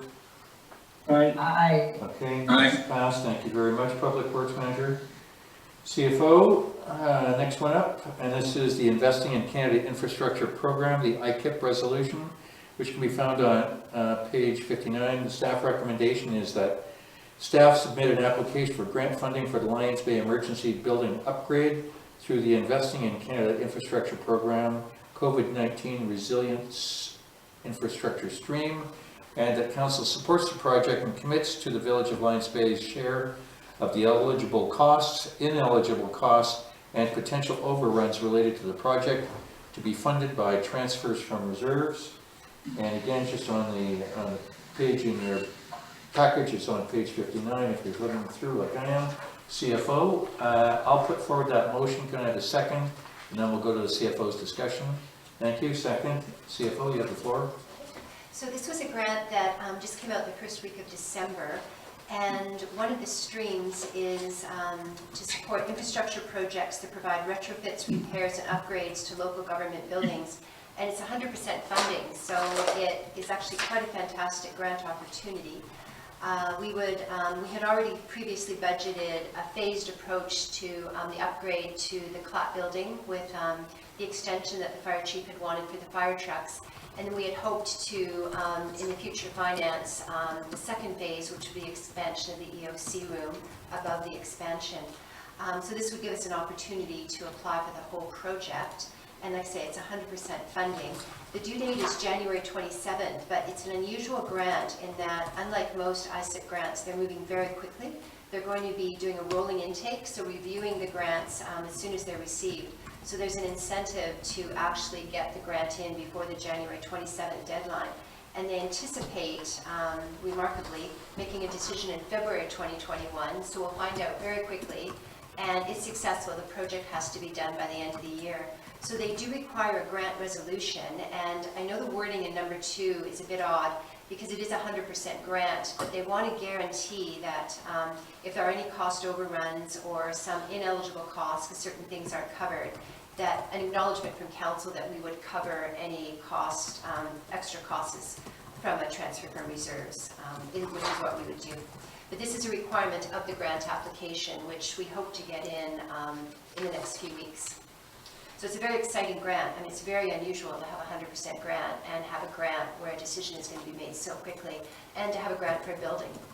I haven't seen those for a while. I concur, and in my call with Minister Osborne, she certainly couldn't pump this program hard enough to basically, the plea was for us to apply as quickly as we can. Colleagues, any questions for the CFO? Councillor Bain? Not a question, I have a comment. This is absolutely music to my ears. Even going back to the time I was with the department, we were asking for that 15 years ago. And to have it funded 100% is almost waking up in paradise. I think it's great. Well, and good morning to you in paradise. Colleagues, any other questions? Yeah, can you hear me? Yep, you're good. Do you need a second? Okay, I think. Okay, you're...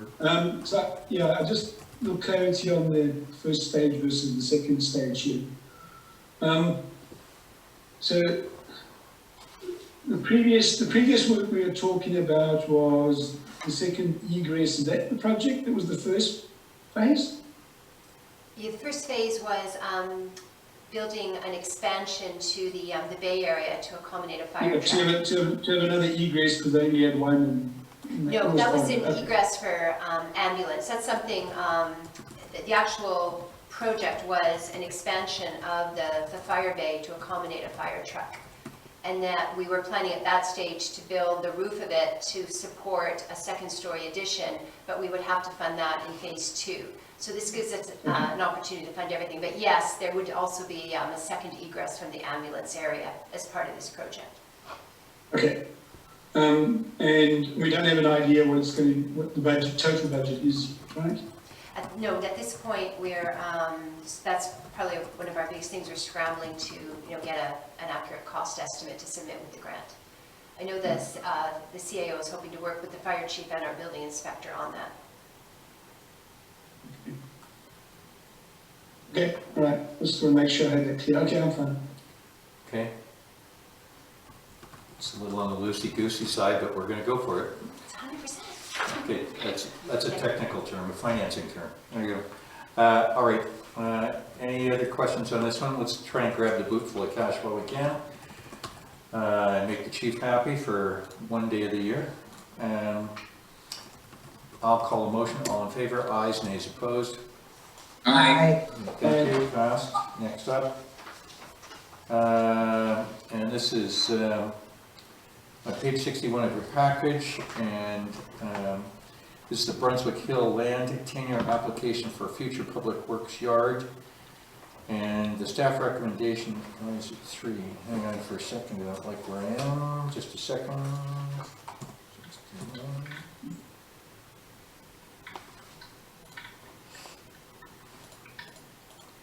Oh. One's numbered 3, 4, 5, the other one's 1, 2, 3. See, the mayor is awake on this stuff. Okay, that the report titled Brunswick Hill Land Tenure Application for Future Public Works Yard dated December the 8th, 2020 be received, and that, item 2, the council supports and endorses the Crown Land Tenure Application for the Brunswick Hill site as the future location of the Public Works Yard site, and 3, that council directs staff to apply for the Crown Land Tenure in this regard forthwith. I will put that forward as a motion, and I have a second, and we'll go to discussion. Thank you. A second from Councillor Bain. And Public Works Manager, can you lead the discussion?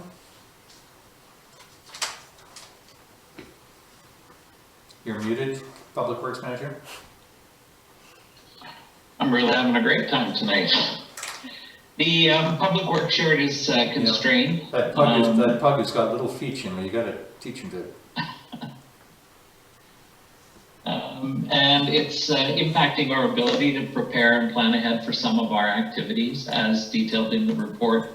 In addition, the OCP identifies the relocation of the works yard to the gravel pit area and that the existing site be redeveloped.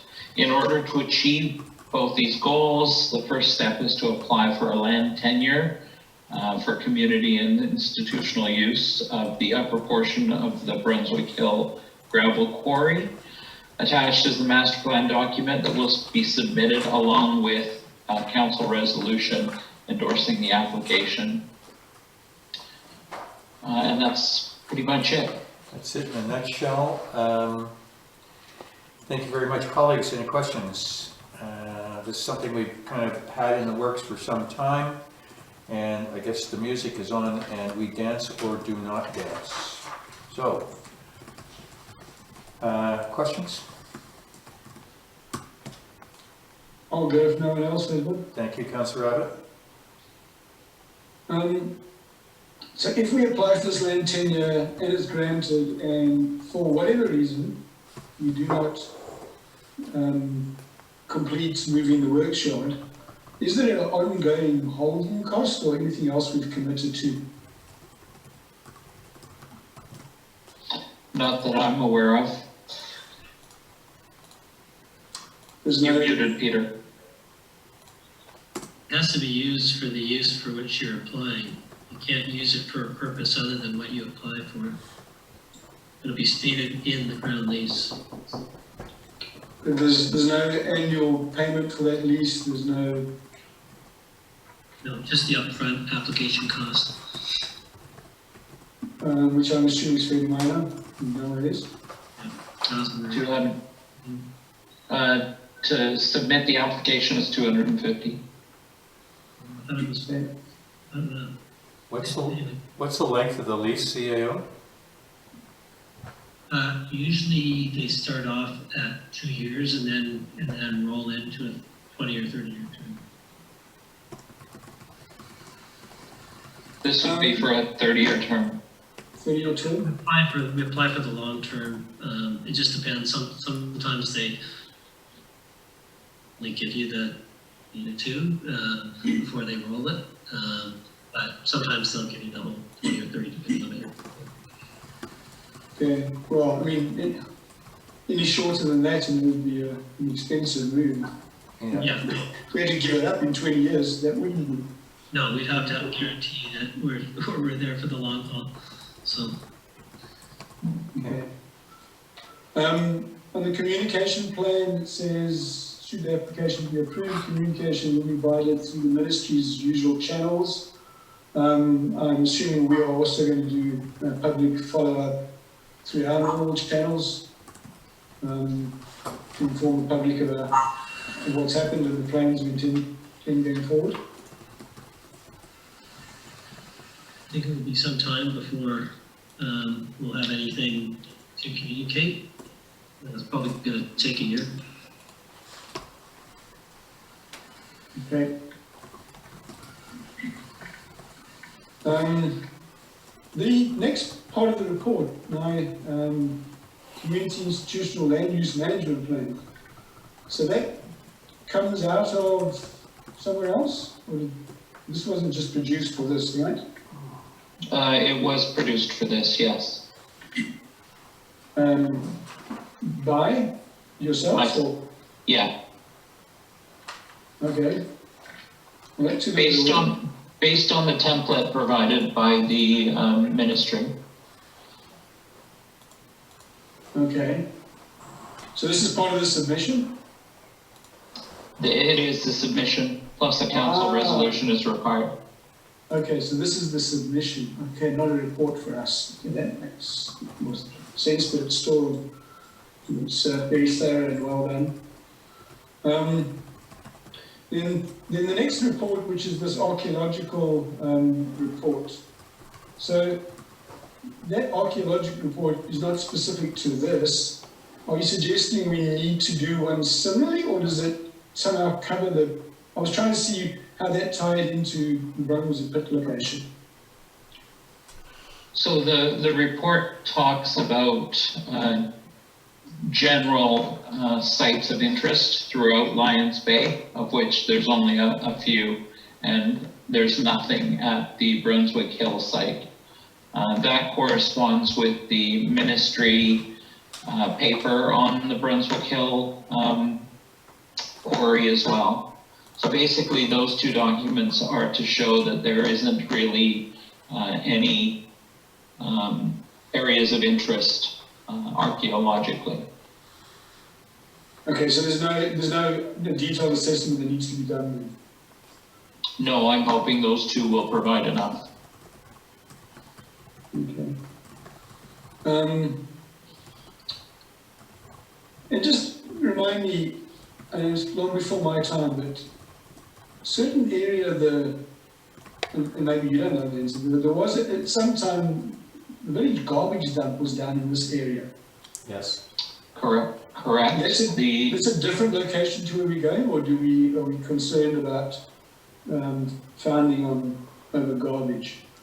The current fire training compound and burn building are on top of the old landfill. We still have, and it's on my list of things to do, we still have to apply for a closure to officially close that landfill. There will be some capital expenditures related to that will have to happen as well. But it's not on the site proposed for the work, sure. Public Works Manager, I thought the province signed off on this, on the closure of the dump, and that it was remediated. It was never finalized. Remediation was done, but the permit to close was never finalized. So there will be additional costs to bring it up to current standards. You know, the hits just keep coming. Okay. Sorry, just a second, Councillor. What's the estimated time to get done? The remediation? Are we asking questions in order, or are we just going around and Sorry, Norm. I've had my hand up for a while. I know, I'm watching it. Where's the liquid? I don't know, Mayor McLaughlin. It's been a while since I've reviewed the engineering reports on the timelines for closure. Thank you. I'm sure we're going to hear about it again. I apologize, Councillor Barmer, your hand has been up. Please ask your question. Should I just finish before Norm goes? You guys arm wrestle it out. So one last question. I see it's under the office is under the BC Hydro right of way. Does that give us any concern? And also from my memory of the site, there's actually quite a grade change just where you put the office. I'm assuming this is just schematic further investigation before we decide what the layout really looks like. Yeah, it's just a schematic for the application. And the BC Hydro right-of-way, there have been some preliminary discussions, but once the application is submitted, both MOTI and BC Hydro will be provided the application for their feedback. And at that point, we would be in discussion with them. worst case scenario, you have to move things to suit their requirements and stick things up in the other corner, I guess. There's still enough space down there, so. That's correct. Okay, I'm done with my questions, thanks. Thank you very much, Councillor Abbott.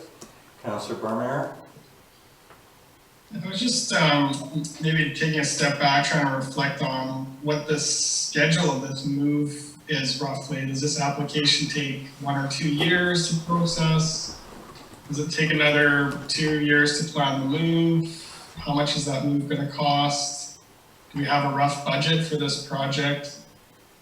I was just curious what we're signing up for. So we had done some preliminary figuring that the entire move would probably cost $1 million. So a new workyard facility and amenities would have to be provided. And that would come from the sale of the existing public works yard site. The application, in my understanding, can take anywhere between 1 and 2 years to complete. But they have been aware that we were interested in this, so I don't know if that factors into the timeline at all. So basically 5 or 6 years on the horizon, $1 million roughly, before we see it. I don't know about 5 or 6 years.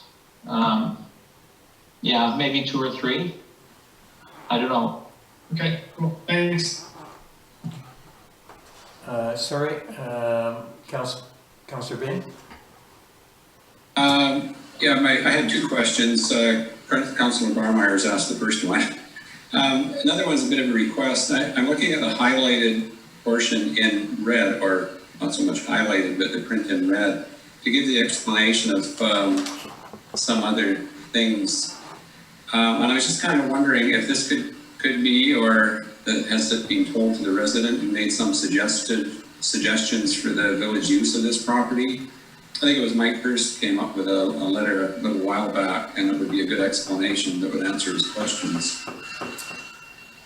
Councillor Bain, this is on my pre-Christmas mailing card list to do, because he's one of the ones that was in the last correspondence. I've carried it forward, so I'll be making reference to this section for him.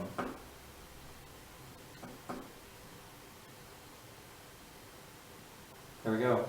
Colleagues, any other questions on the on this topic? No hands. I will call the motion. All in favor? Ayes. Nays opposed? Aye. Aye. Councillor Abbott, I didn't see your ear twitch. Are you a yes? I got on mute. Thank you. Unanimous. Thank you. Thank you very much. And good speed to the Public Works Manager and the CIO on this one. Next one up is the Public Works Manager and the CFO. The first one is the wastewater treatment plant update and park opening, which is on page 135 of your package. And the staff's recommendation is that this report be received. Let's just go with the Public Works Manager. Your recommendation, sir, and why? So finalization of the treatment plant has been delayed until mid-January. We're waiting for a gearbox to be sent in. Until then, most of the works consist of SCADA programming, which is done remotely. The park can be accessed by the public and is being accessed by the public. And staff plan to remove the barricades at the parking lot before the weekend. We've got a piece scheduled to go into the village update as well this week, Friday. Thank you very much.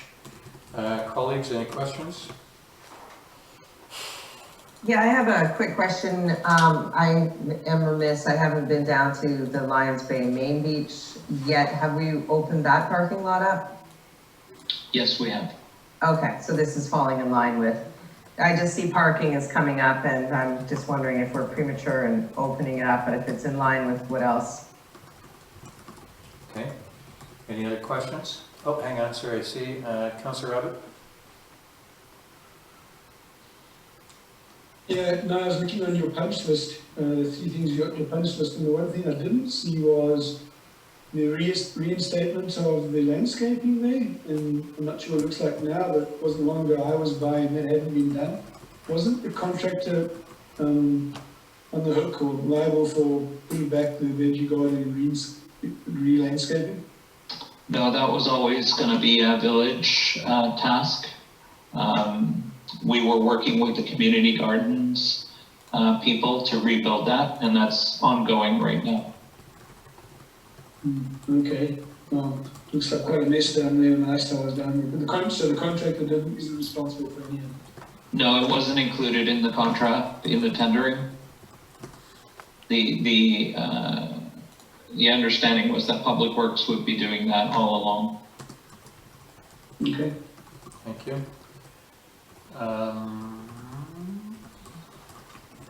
Councillor Cunliffe, are you, another question?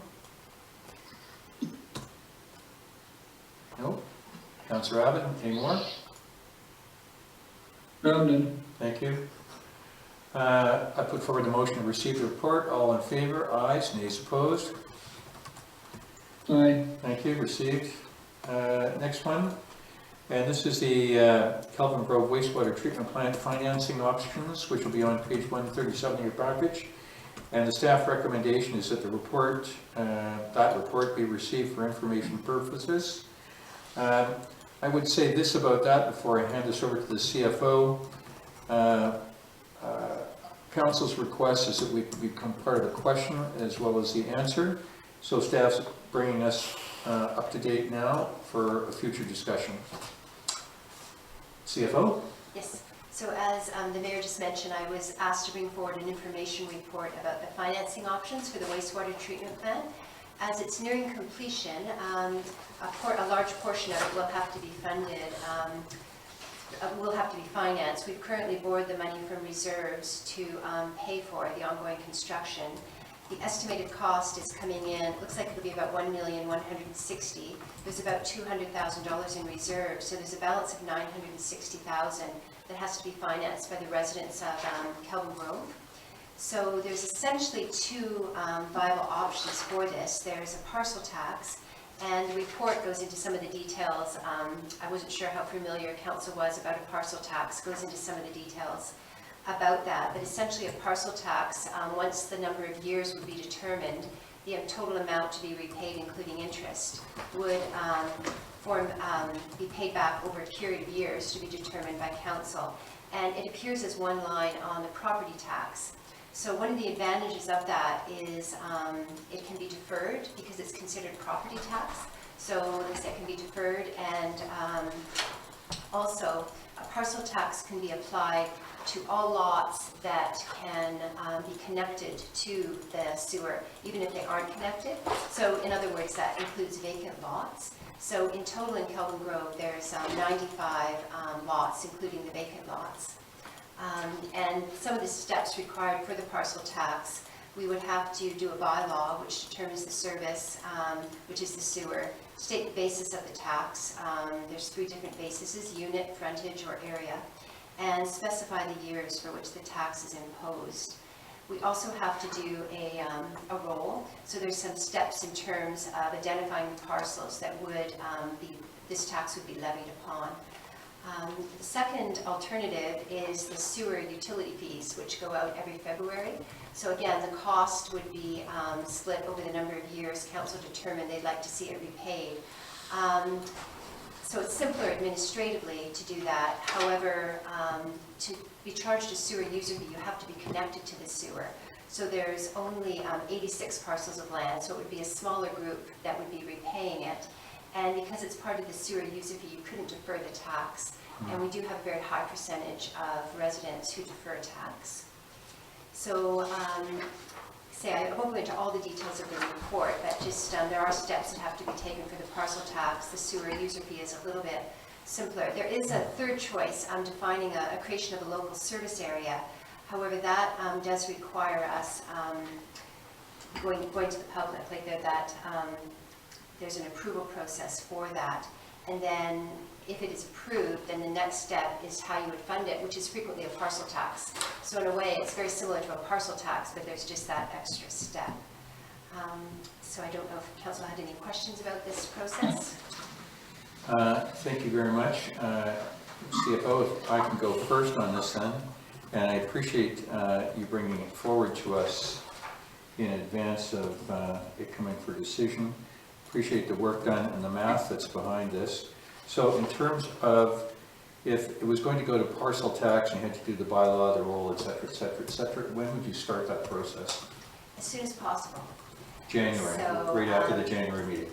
Essentially, yes. So depending on how the discussion goes tonight, if council is comfortable making a decision, you could actually do a resolution tonight if you wanted, or we could wait to the meeting, the next meeting. That was the intent, to wait to the January 19th meeting and get the resolution then in terms of the direction to staff on how we go. So let me ask the question in a different way. Are you sure you can do it in the January meeting? Will I give you enough time? Or are you forcing a hand here? No, I'm not forcing a hand. Okay. January 19th, there would be enough time. Thank you very We much. might need a special meeting to adopt some bylaws, but we could do it. Okay, so we can push this to January. For me, I'm not up to delivering a Christmas message like this when it's coming to us for information purposes. Thank you. To my colleagues, I'll have it come back to me before we go. Any discussion on this? Any guidance you would like to give staff? I just like a quick question, Pam. Could you explain the third option to me just a little bit more? I didn't quite wrap my head around it. Actually, I was wondering if I could defer to the CAO for that. Certainly. The local service area? Yes, please. Yeah, thank you. So that entails basically, instead of, normally if service is provided to the whole community, then it's just everybody in the community, all the property owners are taxed for that service. Where the service is only provided to some particular neighborhood, for example, you can create what's called a local service area. So you're only taxing those people who use the service or are reasonably capable of using the service. And so for a local service area, you can implement taxation by way of property value tax or by way of a parcel tax. But you do have to go through a process requiring the approval of the electors. So which can be by petition or counter petition. So basically you would put the proposal out there in its terms, explain all the ramifications and the costs and who would be taxed. And then if more than 10% of the electors object, then you're back to square one. So it's a bit of a process to go through, especially if at the end of the day, you may very well end up choosing a parcel tax in any event. So there is the shortcut of going with the parcel tax straight away. Where a service is something that is an optional service, it's something that's being proposed, it's not already in use, it's not a replacement of an existing asset, then this is a viable option where you're asking the people to provide you with their consent and approval of what it is you're seeking to do. But this is not that kind of a situation. So it was sort of just simply raised as a matter of being complete in terms of what the legal options are, but it's in the circumstances not really a viable option here because we have an existing service with an asset that has been replaced and must be. Okay, so it's a bit after the fact to even consider that. And then my one last question. So this is the 96 residential lots. Does the Kelvin Grove Park factor into that? Because there is washrooms that are being used there. No, because we own that land. So no, this would just be residential parcels, either vacant in the case of a parcel tax or just with houses on them in case of the sewer user piece. Okay, sorry. And then one more question. When I read this, it wasn't clear. Is this equal between every lot? You're not weighting this upon assessed value. So those that have a higher assessed value would pay more for this service than those that have a lesser assessed value. Yeah, actually, thank you for that question. I apologize. I should have stressed that more. We have three options with the parcel tax. A single amount for each parcel, which is what you're talking about, which kind of ties into how we do sewer fees now. The taxable area of the parcel, so the larger the parcel, the higher percentage they would pay, or the taxable linear frontage of that parcel. So I realized in my report, when I said the decisions to make for council, if they go with the parcel tax, it's the term, but also they will make a decision on how they will tax as well. So thank you for pointing that out. There you go. Thank you very much, Councillor Cunliffe. Councillor Bain, and then back to me for a minute. I'm listening to all this and everything. It sounds there is consultation involved in it, possibly, or maybe not. I'm not sure. But I was just wondering, could we put the consultation ahead of it and find out what or how the residents would prefer to be paying for this, and then when we see some sort of a consensus or something, maybe we as council could decide which are the best options that they have offered to do it. It just seems to make sense to ask ahead of time rather than propose something and then have commentary given after it. Maybe we could simplify it by preempting it. Thank you very much, Councillor Bain. CAO, I'll pose that question to you. I would struggle with a consultation that would not come back to a parcel tax here within the limited time frame. Your thoughts? Yeah, there's limited time, but also I think that, you know, given the fact that there are a high percentage of property owners who defer tax, that putting it, you know, really, I think the options come down to parcel tax or user fees as stated by the CFO. And the option is simple for us to administer, although the time frame is a little tighter, but there's nothing to do in terms of bylaw or anything like that. It would just be however many number of years and put it on the divided equally on the utility fees. But given that the reliance that so many people have on being able to defer their taxes, particularly these days at this time, I think that would be, you know, I think it would be reasonable for council to assume that would be an onerous way to go. I can't see there being a strong push by the residents to force it onto a user fee option. The parcel tax option gives them the ability to spread it out over the same number of years, depending on what council decides. But it also gives them the option to defer it if they choose to do so.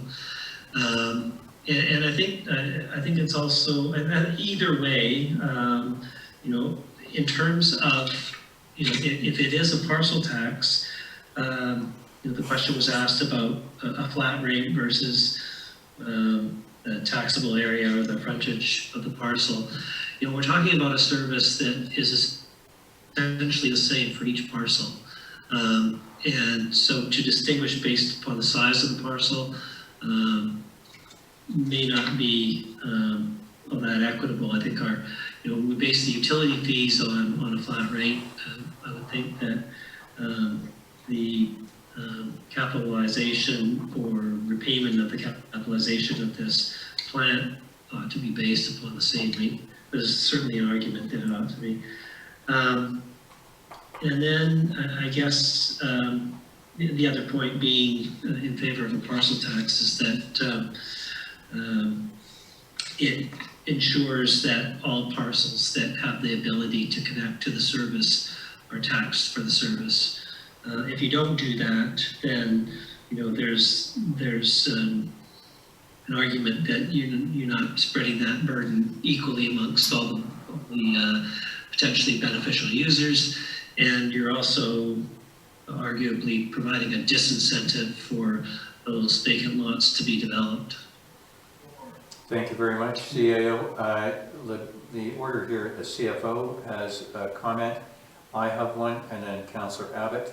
if we could go in that order. Just to emphasize a point the CAO had made about the parcels, the other advantage of the parcel tax is we would tax the 95 parcels as opposed to the 86. And as you can see from the financial considerations, that reduces the amount each homeowner has to pay by about $1,000, the ones who are actually living in Calvin Grove in homes. So it was something.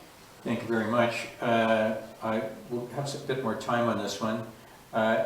Purpose of this is to give some guidance to staff. I am of the view that this should be a parcel tax, single amount for each unit. I think the part about the deferral that's allowed under this, correct me if I'm wrong, CFO, about 18% of the general population defers?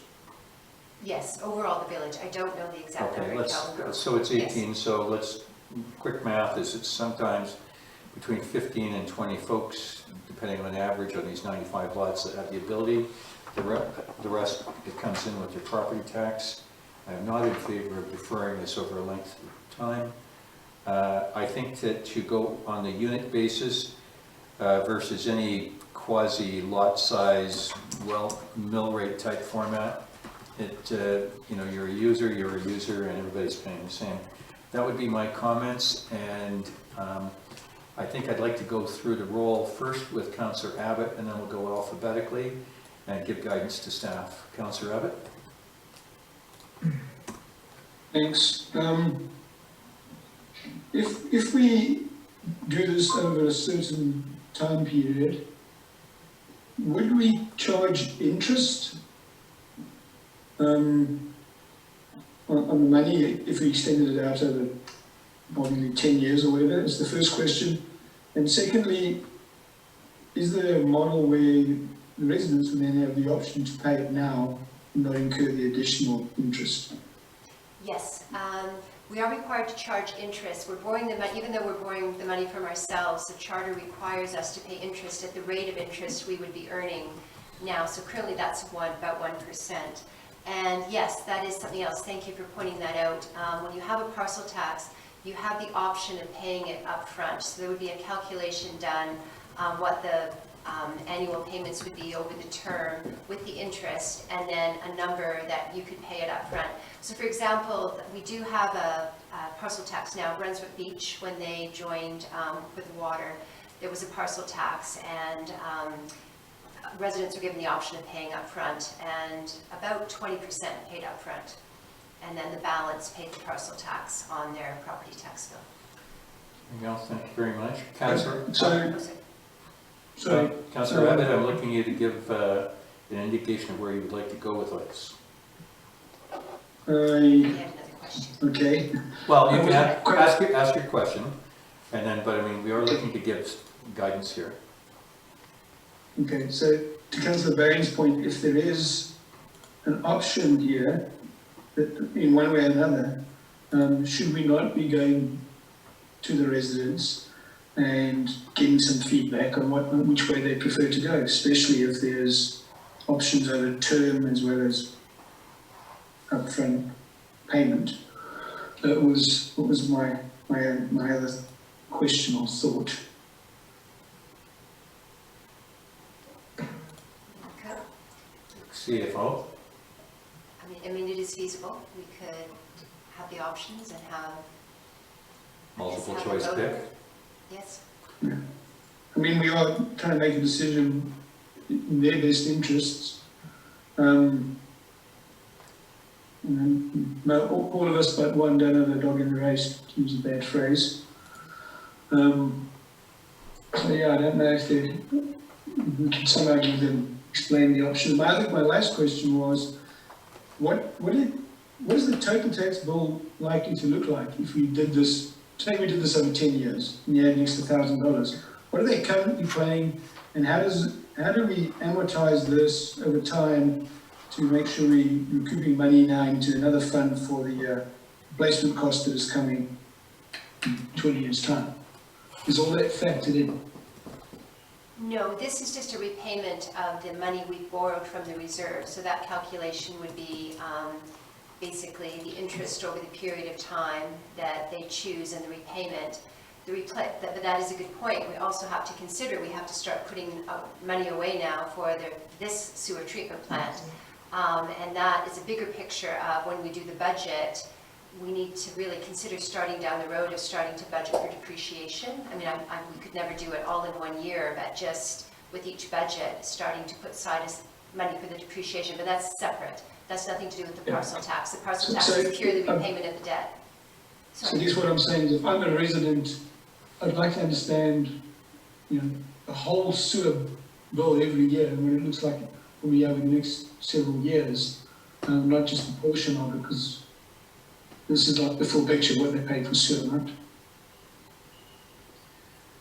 I guess, Well, the sewer bill, sorry, I was going to say the sewer bill would be determined each year by us doing the budget. I can't tell them in the future what that's going to look like. We've had small increases to sewer each year. Some years it's been 0%, but the parcel tax would go on the property tax bill, actually not on the sewer. Okay, so I don't know what that sewer bill is. For me to understand what I'm asking residents to pay, I would like to know what are they actually paying each year before they start paying for this.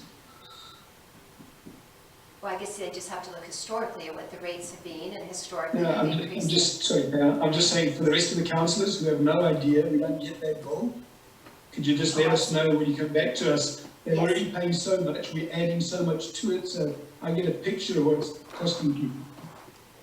Okay, I could bring that back. Thank you. So, If I could jump in, I could say I believe it's between $800 and $900 a year for the sewer tax, or the sewer. $840.42 per parcel. Thank you, Norm. In the fees bundle. Thank you. yes, CAO? to Councillor Abbott's point about putting money aside for the future replacement of this asset, because this is a service that is only participated in by a limited number of residents and property owners, it creates difficulties for the municipality to find other sources for the, under the asset management investment plan, potentially, correct me if I'm wrong, in terms of how we set aside money for that eventual replacement. So I guess my question, and I should have asked it to you previously, is whether or not we could actually set this up, this parcel tax up, so that the first, whatever it is, 5 or 10 years, pays off the loan, and then the next 30 or 40 years, whatever the life of the asset is, it continues, and the amount is based upon the replacement cost that we expect, so that we have enough money when the asset is done. Is that something you can do under a parcel tax? I just don't know. I don't think so. I think a parcel tax has to be for a specific thing. In this case, it's the repayment of the debt, the borrowing from the reserve. There are parcel taxes that are done for infrastructure levies. For example, the infrastructure levy we're doing, we've just chosen to do it as part of property tax. So I would recommend that that be the way it be done. And you could have an infrastructure levy just on the sewer, or as I said, we could just start trying to budget for depreciation as well, and that would be part of the sewer user fees. So there's different options, but it is my understanding, I could be wrong, but a parcel tax has to be for a specific item. It has to have an end date.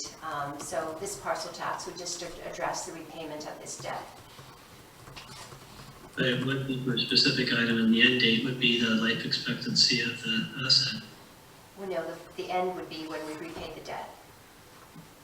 That's the purpose of it. It's to repay this lump sum, and then we repay it. You could do a separate parcel tax if you wanted to collect for the future, or you could do an infrastructure levy. We have the capability of just taxing through the property tax bills, identifying the Kelvin Grove residences and doing a specific infrastructure levy for that as well. That would be my recommendation. It would be simpler. The infrastructure levy itself would have to be set up through a separate parcel tax, right? Our current one isn't. We have No, an but infrastructure levy. But the current one is levied against all property But we owners. could have one that was levied just against Kelvin Grove as well. Okay. Right. There you go. Question for the CFO. Given that this is a user-specific parcel tax, and it's been known that this was coming down the road for some time, the specter of internally financing 95 parcels when the other 420 odd in the village are not participating in that, why would we not ask for one lump sum payment? I just think it would be two owners, personally. Two owners. Oh, yeah. And we don't need to. There's provisions in the community charter to borrow from the reserves, and they're paying back that money with interest, so there's no detriment to the rest of the village. Do you have a proposed number of years? It's noticeably absent here. Well, because this was an information report. I I can't wanted give, to give I the can't give you information- guidance unless you tell me. I wanted to give information to council. Actually, it's a tough call. I would say 10 years. I know 5 had been bandied about, but I think that's a bit 10 years? tight. 10 years is a proposed period. Okay. Colleagues, oh, sorry, Councillor Coniff? I was just gonna say, yeah, if you did do a proposal of 5 or 10 year, I do believe there would be a portion of Kelvin Grove that would just pay it outright. So you would reclaim those funds initially, and then those that needed to extend for 10 years, that might be trying to put 4 children through university in the next few years, might like that option, but just saying. But that would have been I was expecting a 5-year, but I think 10-year would be a generous option. Good thing it's not decision-making time. I don't want you to give you a Christmas present too soon. There we go. All right, colleagues, I think we've pushed this around the table. I think CFO's got some work to do for January, and I look forward to seeing that. One quick question for Yep. now. Will that, will the mail out, or I guess it's sort of bad news, if you want to call it that, come with an explanation, like a reasonably thorough explanation of how we landed here? Yes, We can't necessarily assume people are reading minutes or paying attention to the meetings, that this might even come as a surprise to some residents. Yeah. So I just wonder how we're We going to did, communicate. they were advised, it's actually been, it's hard to believe, but 2 years ago, when we first realized the wastewater treatment plant was failing, there was a communication went out to all residents. It was with their sewer user bill. So there was, and that's what's come arise to some of the questions we've been getting, and, an understanding of what the surplus was, which I've been addressing, and that's what triggered that. So yes, there was definitely a communication. So, and that recognizing there was this portion that would have to be funded. Part of the delay was I have to know exactly how much we're borrowing before we can implement the payback. So that was part of the delay, even though we knew it was coming, and we still don't have the final cost on the wastewater treatment plant. I mean, we're very close, but once we get those final costs, we'll calculate, and then I have to actually calculate what the surplus is as of December 31st, 2020.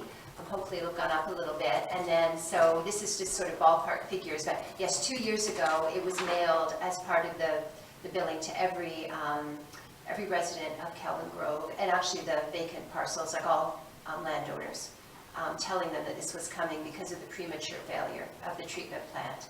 And originally we were looking at, it seems a long time ago, but replacement cost of $3 to $4 million. So actually, I know it doesn't seem like good news, but the fact that we were able to do a like-for-like replacement saved us millions of dollars. So it's still a large amount. I'm not making light of the number that we have now, but it is a lot lower than what we initially feared it would be. Thanks, Tom. Thank you. Actually, the original number I put out in the village update was, I think, 2.25 mil, and the public works manager, through his different means, got this down to a much lower number. Thank you, public works manager. All right. Any other questions, Councillor Abbott? Your hands up. Down she goes. Yeah, I just had one other thought as I was talking there. If someone, so this is charged per lot, if we go that route, which seems to be where things are heading. If we thought about what happened if someone subdivides, I assume they would then be 2 lots and pay twice. And there's no provision for someone that has secondary suites or any other density that adds additional loads, correct? No, this is just per parcel, and in terms of subdivision, I could be wrong on this, but I believe when like a new lot is developed or one is subdivided, then we amend the parcel roll because there is an additional parcel. So yes, it is my understanding that's how it would work. It doesn't happen too often here, so, but that is how you would amend the parcel. There's an additional parcel, so the amount would be reduced, I believe, but I would have to check that. And where does connection fee fit into this? If he's using Councillor Abbott's example, one lot goes into two. Well, there would be connection fees, and Okay. They would pay those in Okay. their process and Different fees for thing. that, yeah, Good different old. thing. All right. I think we've given the staff team lots to think about between now and January. I look forward to the report with some mathematics to go with the and suggested periods and whatever the current, as Councillor Barmeyer pointed out, the 842 or what your best guess for the budget will look like with AM and all the rest of that stuff. Thank you very much, CFO. I will put forward the motion to receive. Can I have a second? None? All in favor? Aye. Thank you. Aye. I'm going to stop here for a second. We have a member of the public on. He's been on for a while. Mr. Shredsky, if you didn't speak at the beginning, I know that you are one of the users of the wastewater treatment plant. If you'd like to have a couple minutes, we've got time for you, sir. Thank you, and good evening to all.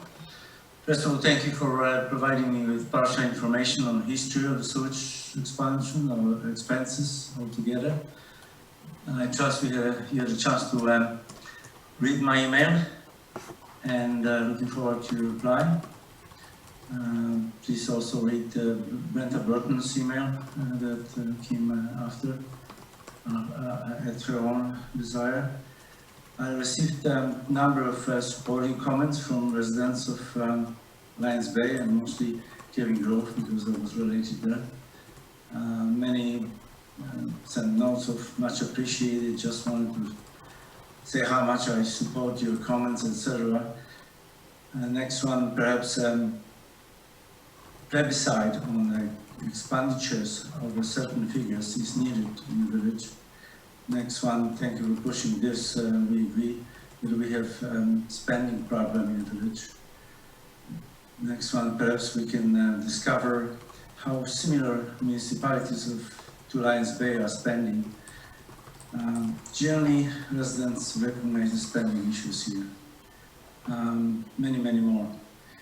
We, and I mean many, meaningful large number of residents would like to ask administrator to consider a more realistic management tactic. And I think I expressed that in the emails on behalf of many. Pretty well, the earlier presentation that we started the meeting today expresses well how little in common we have with Metro Vancouver. We are a village size of a smaller average street in Vancouver. We can't handle climate and everything else. This is somewhat out of league. So please realistically choose a different tactic when you look at our spendings. Thank you. Thank you very much, sir, and Merry Christmas if we don't talk to you before the end. Thank you. Next up is the CFO, the 2021 Finance Work Plan, and that's on page 141 of your packages. And I'll put forward that that's received for information, and then we'll go to you for discussions. CFO? So this is the Finance Work Plan. I present it every year. It's really more of a tool for my finance department of myself and one other person. So that we don't miss deadlines. And, oh, sorry, I just realized it's been cut off. It's a lot of them are statutory deadlines we have for passing of the bylaw, the SOPRI report, the AMRO report. But this year I did a little bit different. It's usually just for information, but the added piece I believe the next report is about the council meeting schedule. So I just wanted to show how all of these deadlines lined up with the different options that are going to be proposed about our council meeting schedule for 2021. So yeah, it's pretty straightforward. Are there any questions? Questions? You have a lot of deadlines, Pam.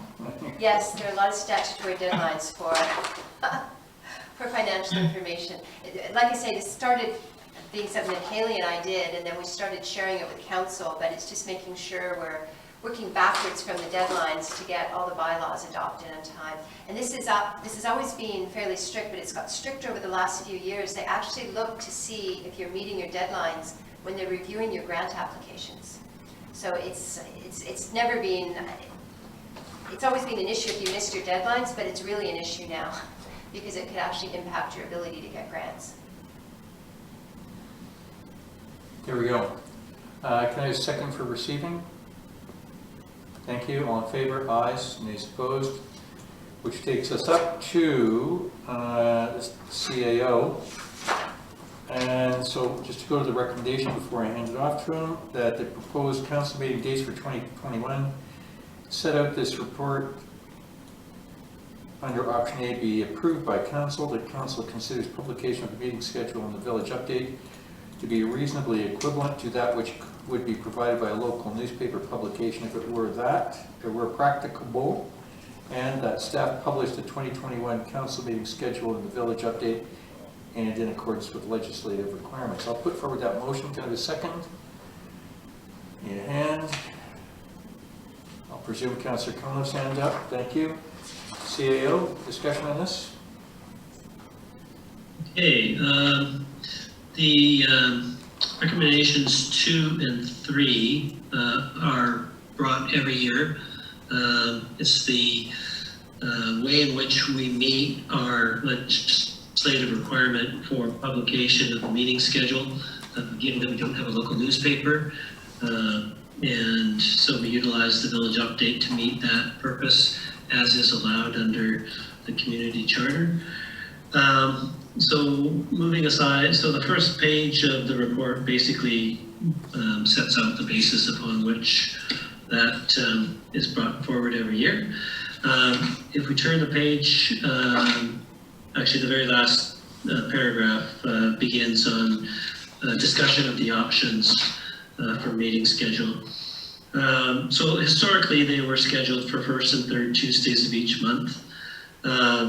And they can be added to by way of a special meeting, or council can cancel a council meeting if it's deemed not to be necessary.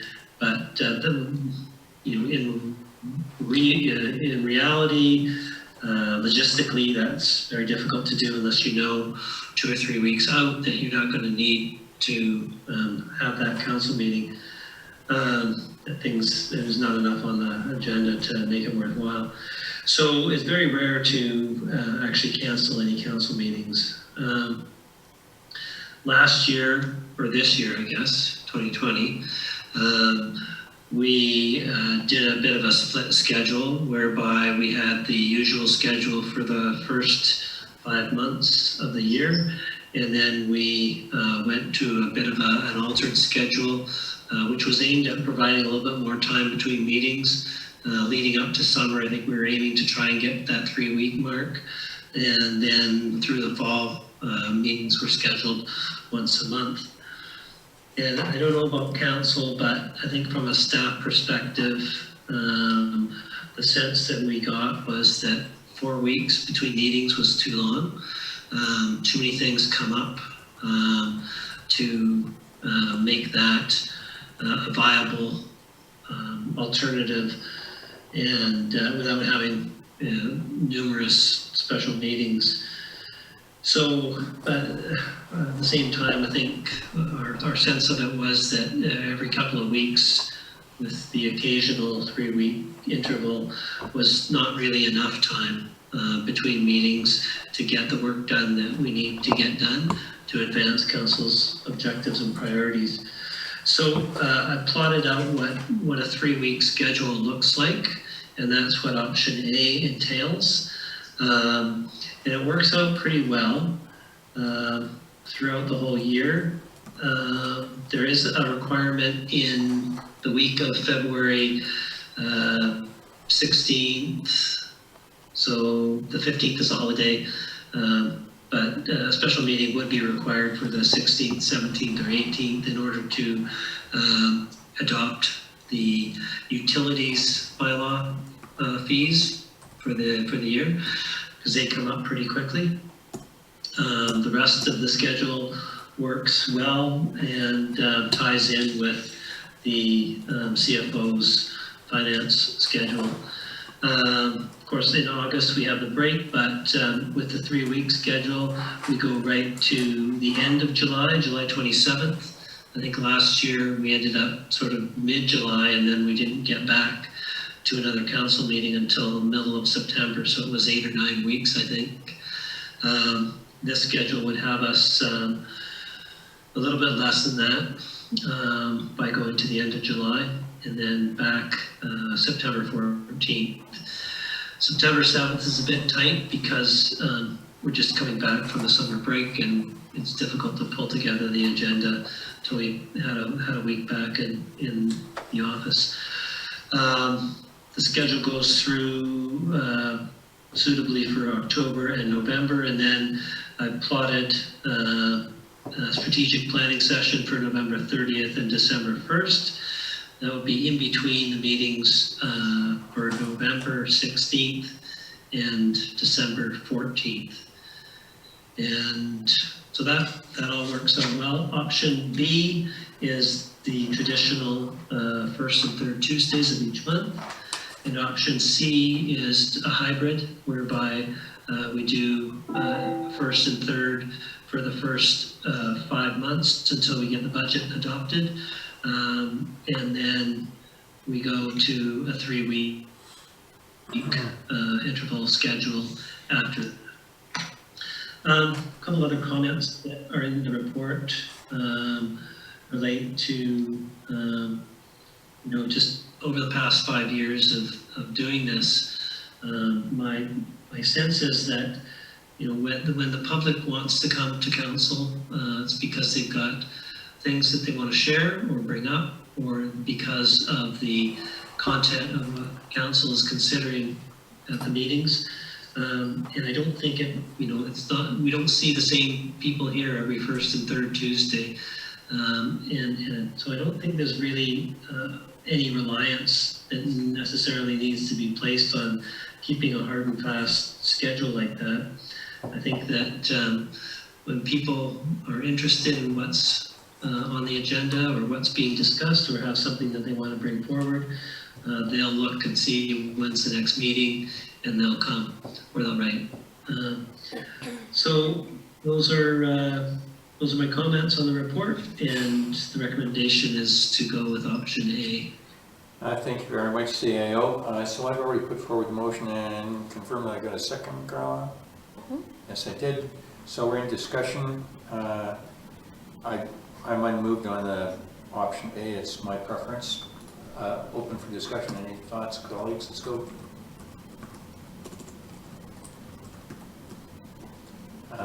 Councillor Abbott? Okay, I'll lower my hand. I think I have, previous times have looked at this to have more meetings and keep the regular schedule for various reasons. One being, I do think it's good for people to know there's a routine. But I'm more concerned about just having enough time to go through the agenda package and be prepared and have sufficient time to have a discussion that we need to have in the meetings. Very conscious of the fact that we're trying to rush things along these days. No one wants to be here at midnight. We've done that more than once. And I just think smaller meetings more frequently has to be the better way to go. I also think we should also acknowledge that I'm assuming we haven't made that decision, but I'm assuming that the Zoom style meetings will go on past COVID. I certainly hope they do. So there's not as many people need to travel, not everyone needs to stay at work. There's 3 people in the room tonight. There never needs to be everyone there, so I think that makes it easier to have more regular meetings, but keep them shorter. I prefer option B, which is the regular schedule. I am concerned in option B about the 9-week break over the summer. And I mean, I know we always take the summer off and traditionally take the summer off, but I'm sure not all staff leave for 9 weeks. So I would have thought we could do something to have a slightly smaller gap in the 9 weeks is way too long. And you know, even if we got back on that September the 7th day tonight, straight after break and schools go back and so on. But we still have a meeting even if there's, you know, not a necessarily heavy agenda, just to get things going and catch up over the summer. I think 9 weeks is just way too long for us not to be meeting. So my vote would have been option B with an additional meeting around the summer. On a sort of aside and a similar note, and it really factors into this, I would like once again to make an appeal for us to receive reports when they're ready and not wait to the agenda on a Thursday. Tonight's meeting, several of the reports were ready a week before. I certainly would have been able to do more justice to those reports, given more time. And I've heard the same from other councillors, and I try to speak for them. They'd like the time just to think about what's coming up in the agenda package. I like the informational reports we can get in tonight for stuff that we're not voting on that's coming later. That's great. It's a good step. And I'd like to keep going on that, as well as, you know, get reports out early if they're not for the agenda package of the Thursday before it, the Friday before Tuesday. So option B, plus one more in the summer. Thank you very much. Let's go around the horn then. Councillor Bain, pick one. It's a tough choice. Councillor Abbott's points are well taken. I do kind of wonder about the spacing this summer, although frankly I do, for myself, I do like it. But to me the biggest thing is when we have great gaps between the meetings, the size of the agenda package gets bigger and bigger. Like tonight we've got roughly 250 pages of agenda. And you know, I've used most of 2 days just going over this stuff, reading it through, and I don't like reading it just once. I like to be able to think about it. So for Councillor Abbott's point about getting the reports early, I strongly am in favor of that. When something's produced, say, December 5th or something, I think we should see it right away. Don't wait until it's just before going into the agenda package.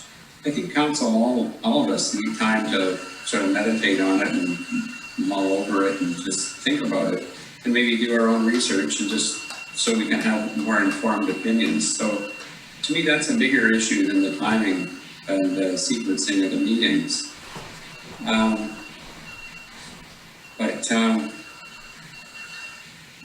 don't know. Quite honestly, I don't have a hard opinion on which option is going to be the best for us. So I would go with the majority on that one. I'm flexible. Thank you very much. Councillor Barmer. Yeah, thanks. I tend to want to respect what Peter and Pam are saying, which is that there's a lot of time required to prepare for meetings, and I think we just have to accept that as a fact and try and accommodate that. So I'm leaning towards option A, but I also hear what Councillor Abbott and Councillor Bain are saying, and I feel the same way. I need a bit more time to read larger packages. Because I feel responsible to do my own research, and sometimes I just don't have enough time to do that, so I find myself scrambling a little bit. And I recognize that the reports need to be complete, because if there's mistakes in them, you know, it becomes an inefficient exercise. You get questions asked for no good reason, so I recognize the need for them to be complete. So it's a challenge, but I would appeal to staff if we could just get a few more days at least to read the package before the meeting. Thanks. Thank you very much. Councillor Conlon? I like option A, and I do echo that I could definitely use a little bit more time to prepare. So if we could go with option A and have a week's time, or, you know, as reports came out, just more time to go over the information would be great. But I'm definitely on board with the 3-week interval. Thank you very much, everyone. I will say this, many, if not most council meetings that I know of are held on Monday nights, and the council receives their package on Friday, as do we. So I know that in Surrey, for example, their packages can be 1,500 pages. So, you know, we may want what we want, but the reality is in other municipalities, they have a less day, and I can think of many mayors and councillors who stay in their PJs all day Saturday and do their work. So I think on this one, I also understand Councillor Abbott's point, primarily on the volume. I mean, it's a reality of our business now. There's a lot of stuff going on. I also participated in council where it was every 2 weeks, and I observed staff looking like they were on a treadmill. They were just churning out paper every 2 weeks, and I didn't feel, for me, it was particularly productive. I think, as the CAO mentioned, the public kind of waves in, waves out, depending on whether it's a topic they have an interest in, which you'll see from some of my village update stats, or that they don't. And I'm keeping a keen eye on how many people come to our Zoom things, and it's really a handful. So I don't see having more meetings necessarily accommodates more people. We can go around this forever, but if somebody's got another comment. Yes, CAO, let's just hang on before we do. Put forward the motion, keep the public session open for another hour. Can I have a second? Thank you. Done. All in favor? Ayes. Thank you. Done. Carla? Yes, CAO. Just a couple of comments. One is that sometimes the date on a report is not reflective of when that report is ready. Sometimes the date reflects when the author of the report commenced the report, and it hasn't seen my eyes till several days later. So please bear that in mind. It's not necessarily the case that it was ready a week ago and we could have sent it. The other comment was that with the 3-week option A, we have the shortest possible time period for summer break from end of July to the September meeting. It's 7 weeks for that option versus 9 on the other one, unless we add the meeting on the 7th, which can be challenging. And in terms of, you know, the full month being required, you know, there's the 3 executive staff that all need to have some summertime, and so having any one of us absent during the meeting for meetings is not ideal. So it does give us time to each have a couple of weeks during that period. That's about all I had to offer. Thank you very much. And the summer break is something that every municipality does, period. All right, the motion is there. It's been seconded. We're on the discussion. Councillor Abbott, you can have a final word before I call. You're muted, sir. No, Neville, you're muted. Sorry, thank you for that. Okay. Yes, you can call. I was just typing something there about the and I sent it to Carla at office, and I'd actually maybe like to propose another resolution around the reports, but let's call the agenda, the calendar first.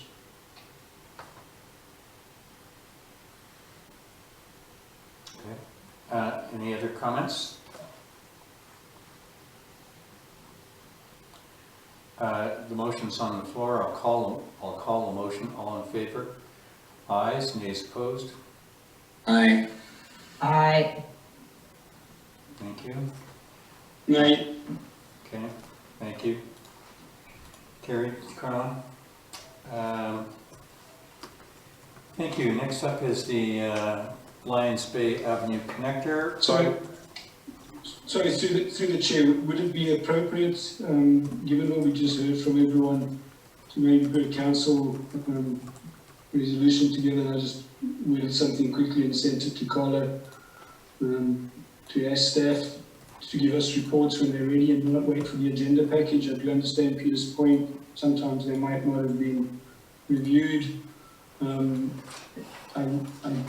I also can acknowledge what Norm's saying about the need time to get it right. It's not an additional question, but I wouldn't mind reading something in a draft form just to start thinking about it, whatever it looks like. So what I was suggesting, and breaking from form because it's not on the agenda, but I'm suggesting that we draft something that says council directs staff to provide reports and other documents to include in the agenda package as soon as they are available, to give members of council time to review and consider matters prior to the meeting. And I did send those words to Carla, 30 seconds ago. Could I put that on the table? Would there be a second? I see staff's hands are shooting up. Let's just hang, we'll park it on the table for a minute. We'll go senior to junior. CAO, you're first.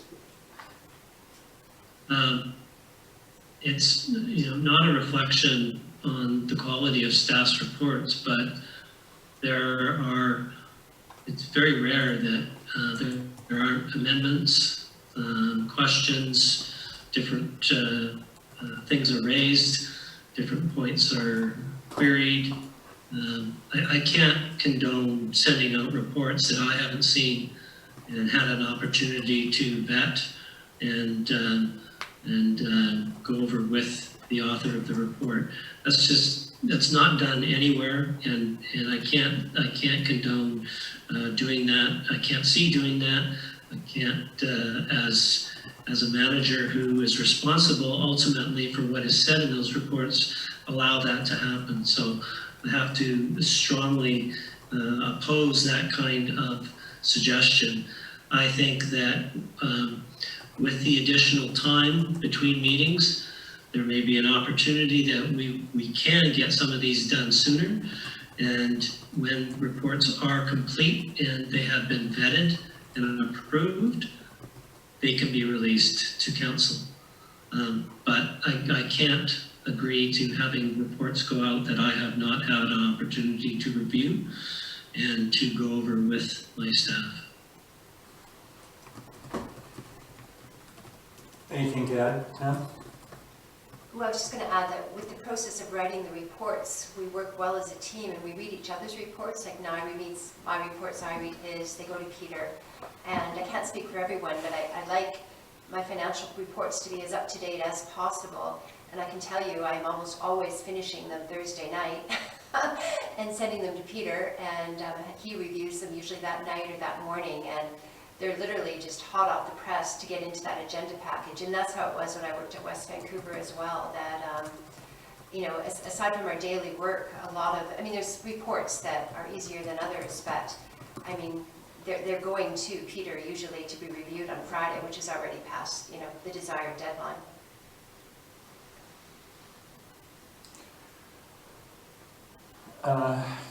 Councillor Abbott, substantially you can put forward the motion, but staff said they really can't do it. So I think you'd be putting your colleagues in not a comfortable spot. Well, I think I heard from Peter with the 3-week schedule of things it's possible some of it could be done. I do understand some of Pam's reports are always just by the nature of them going to be on a sort of deadline that might need a month then to pass or whatever else to get the latest information. The reports, I mean, if you look at Nye's report today about the workshop, I mean, we could have had that earlier. There was a lot to go through.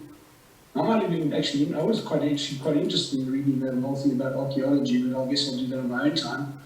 I didn't get to do it before this meeting. So anyway, I put forward the resolution. I sent it to Carla. I could read it again unless anyone, I guess there's sure there's no one going to give me a second. Could we amend that possibly to say when at all possible, if staff is able to provide to council reports when they do become finalized or vetted by Peter? I'm not sure what the wording is. It's not an expectation that this would happen every time, but in the consideration that it did happen, then we could look at that. And we now, if we're going to a 3-week model, we might just need to readdress this in its entirety forthcoming. I think, you know, Councillor Abbott, I would pledge to you that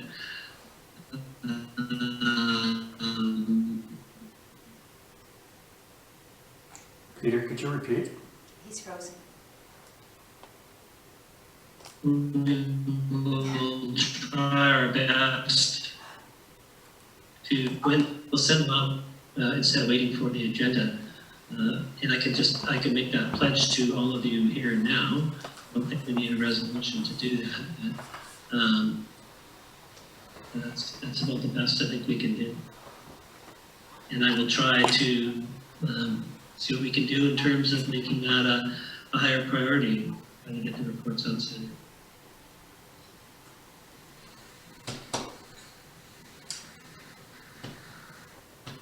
Okay. Thank you for that, Peter. Will you take that, Neville?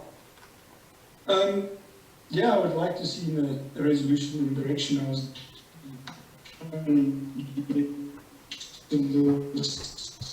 more by council, more things, You're but breaking up. Sorry, just 1 second. Just a second, Neville. see the others are more comfortable with the peers' age. And I don't think I'll get a second at this moment, so let's move on. Sorry, Neville, you broke up for the front part of that story. I couldn't hear it, and I don't think we could hear. But you're live now, we can hear you. Are you asking for a resolution still? No, I think I realised that I'm not going to get a second, and everybody else is more comfortable with going with Peter's pledge, so it's fine. Okay, thank you very much. I tell you what, let's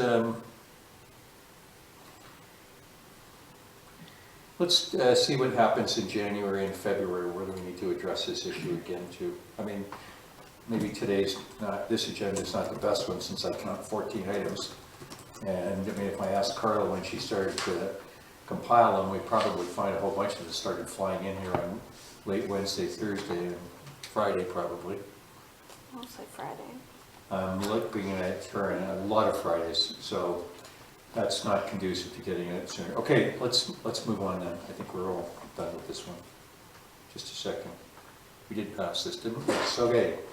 Sorry, pass the calendar on to the connector. Excuse me. So this is on page 4 of your agenda and on page 151. I know it's familiar to everyone. So the staff recommendation is that Council supports the Lions Bay Avenue Connector project. 2, that the Village of Lions Bay will be responsible for managing the project to completion by December 31st, 2021, and in accordance with the design guidelines provided by Translink. 3, that the Village of Lions Bay will be responsible for the financial management of the project, including contribution of its share of 25% of the cost up to $68,667 and any cost overruns or ineligible expenses. 4, that staff take any additional steps required to secure the grant funding for the Lions Bay Avenue Connector project, including bringing forward for council consideration an agreement with TransLink in respect to the project. I'll put that forward. Can I have a second? We'll go to discussion. Thank you, and I have a second. CAO, I think we're all familiar with this. Let's give it a second, and then we'll go back to the council members. Okay, thank you. So as you can see on page 2 of the report, the figure slightly adjusted because there was slightly more funding available in the allocation for this 2021 year.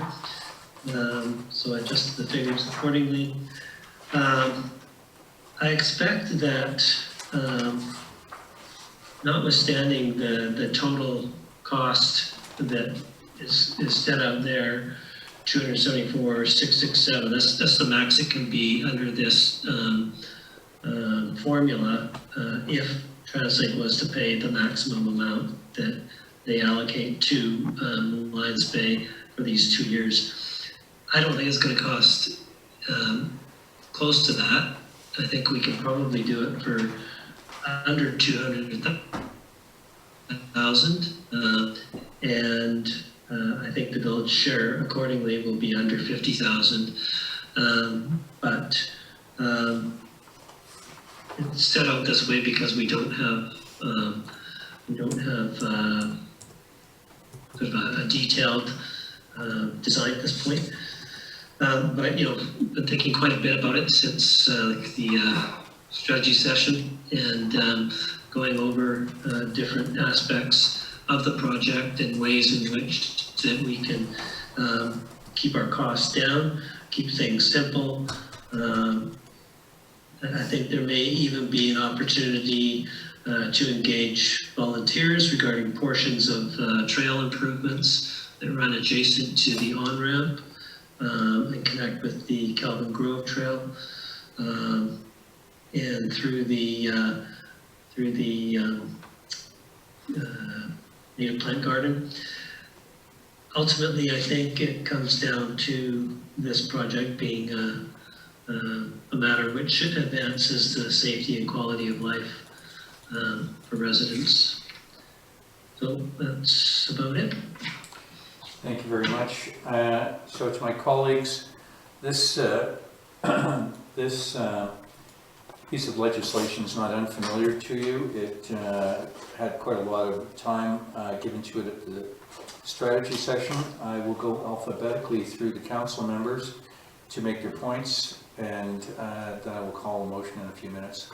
Councillor Abbott, actually, let's go the other way. Let's give you a break for a second. We'll go reverse alphabetical. Councillor Cunliffe, you're first up. Yeah, I'm all for it. I think it's great. I think sidewalks are great. I think safety is great. If I don't have to slow down to 5 kilometers an hour to make my neighbors feel comfortable while I'm driving by them and they're walking with their toddlers and 8-year-old down to the beach, while they hold them to the side, while I creep by, I would be a happier person. So I'm all for it. I think it's great. Thank you very much. Councillor Barminer. I just wanted to confirm that it actually has sidewalks as part of the project. I wasn't sure if that was clear. I mean, walking infrastructure could be a painted line on the pavement, so I'm just, is it an actual raised sidewalk, or what's that gonna look like? So the objective is from Southview Place to the bottom of the hill to have separation, traffic separation for the pathway. And for operational reasons, we anticipate that portion of the pathway will be paved, asphalt pavement. And it could either be slightly raised from the level of the adjacent roadway, or, I mean, I haven't really sort of gone over some of these other ideas with Mr. Jaffer, but it could also be potentially lower than the adjacent portion of the roadway. There's drainage considerations that'll have to be taken into account. So it'll obviously comply with some civil standards. Maybe I'm going, Yeah, I guess my point is more, I do feel that not having sidewalks is really the biggest exposure for people walking, their kids, their dogs. I've had it happen a number of times. We walk down from the house down to Lions Bay Ave, and I've had to step off the road, even with Memphis, right? And think to myself, did people not see me? You know, what's going on here? So I think it would be a great precedent to set. You know, it would be nice to see more of that. So I'm all for it. I think it's a great idea. Thank you very much. Councillor Bain? I've got a couple of concerns here. On point 3 here, talks about 25% of costs up to 68, just under 69 grand, and any cost overruns are ineligible expenses. So we haven't capped it necessarily, although we're just hoping we'll get it underneath. So I'm a little uncomfortable with that. And the other thing is, how can we have a competitive bid now that we put all these numbers out in public? It just seems we put some things into closed meetings, but this one we've got wide open here, where any contractor can look up our minutes and see how much money we've got and adjust their bid accordingly. I think that there's going to be, there are different portions of this project. There's the bus shelter portion. We haven't talked about what those costs are. There's the portion that would go through the trees adjacent to the highway on-ramp, which I think can be done possibly in-house, but possibly with others. There's there's no breakdown of any of the costs. These are just sort of, this is the maximum allocation under the program, and just simply sets out what the formula is. It doesn't speak to what any of the individualized costs are. It doesn't speak to what the amount, what the cost might be for asphalting the section from Southview Place to the bottom of the hill. These are all things that we'll get quotes on, and it's going to be largely dependent on what's the square footage that we're talking about. But there's lots of breakdown, and I don't anticipate this being something whereby we go out to one contractor to do the whole thing. We're going to be picking and choosing who we're going to for different aspects of the project: the bus shelter people, the asphalt for the paving, the work that's required to prepare the section from Southview to the bottom of the hill. Those are all different kinds of work, different kinds of contractors. Some of what we do might depend on what MODI requires us to do, adjacent to the off-ramp and the on-ramp. So there's a lot of different moving parts, and I don't anticipate this being an RFP to a single contractor to do the project. So I think we got lots of safety in that sense. And like I say, I don't think this is going to come anywhere near the max cost. Thank you very much. Councillor Abbott? I still have the concerns I raised before, and as the AO was talking there, I'm getting more concerned. My concern is this is going to take a lot of time from staff, and specifically the public works manager, and it's going to take him away from the core infrastructure projects that I think he should be more focused on. And now that I hear it's going to be broken up into small bits and pieces with multiple RFPs and tendering processes, I'm even more concerned that this is not where I'd like to see the focus. So I guess my opinion is unchanged, if not reinforced by what I just heard. Thank you very much. Last piece for me then is, I like the leverage of the grant. It's just too good to pass up in my view. I've got faith in the staff to deliver on the project. I'm in favor of the spirit of the grant, which is walking, health, welfare, and safety. And quite candidly, the substance of the funding is the format the feds and the province are using to rebuild the country in terms of getting it back on track, and it's a small thing with the connector project, but in its microcosm, it's going to be our local contractors that are going to be doing the bidding and winning this stuff. And lastly, I think on the legacy piece, it's something that I think will fit very nicely into our 50th anniversary. We'll call a motion. All those in favor? Ayes, nays opposed? Aye. A, I have the deciding vote. I vote in favor. Next item is, oh, the mayor, there he is. I'll be quick, this evening is moving on. I'm not sure you're next, I beg your pardon? unless they've switched the agenda around. Oh, Lions Bay Avenue Connector Project, then it's the mayor, Oh, okay. followed by you. Apologies, I didn't see it in the minutes. So Snuck it in there, buddy. Okay, I'll be real quick. Sorry, just need a motion to extend the meeting past 10. We already did that. We did it at 2 minutes to 10. Oh, Pushed it for, I beat you. Sorry. thank you. Corporate administrator got caught. There you go. All right, I'll be quick. If you can look at this. This is I've taken 3 village updates, the last 3. This one's the one that says have your say, and it's strategic planning section. I thought you'd be fascinated with who's reading our stuff and why are they reading it. We send out our email on the village update to 832 people. 556 people open it, or about 68%. Sounds like a good number. However, there is only a 14% click rate. That is, people only go to the links or the videos or whatever it is 14% of the time. So in this case, for this particular edition, 14% was 78 clicks. So if you hit all of them, it'd be 78. So, dear to our own heart, and I always say this to the CFO because she knows what's coming up next. How many people went to the third quarter review that was put in this? Oh, you're right, 0. How many people went to the capital expenditure summary? Oh, no, not 0, 9. How many people went to the strategic planning and priorities document? That's the master one. We've already heard this number, 9. Now, fun facts.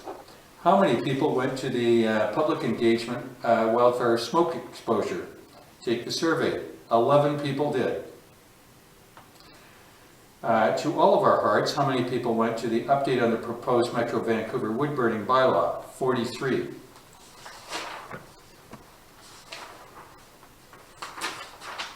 So I think that pretty much was that one, but keep that 43 number in mind.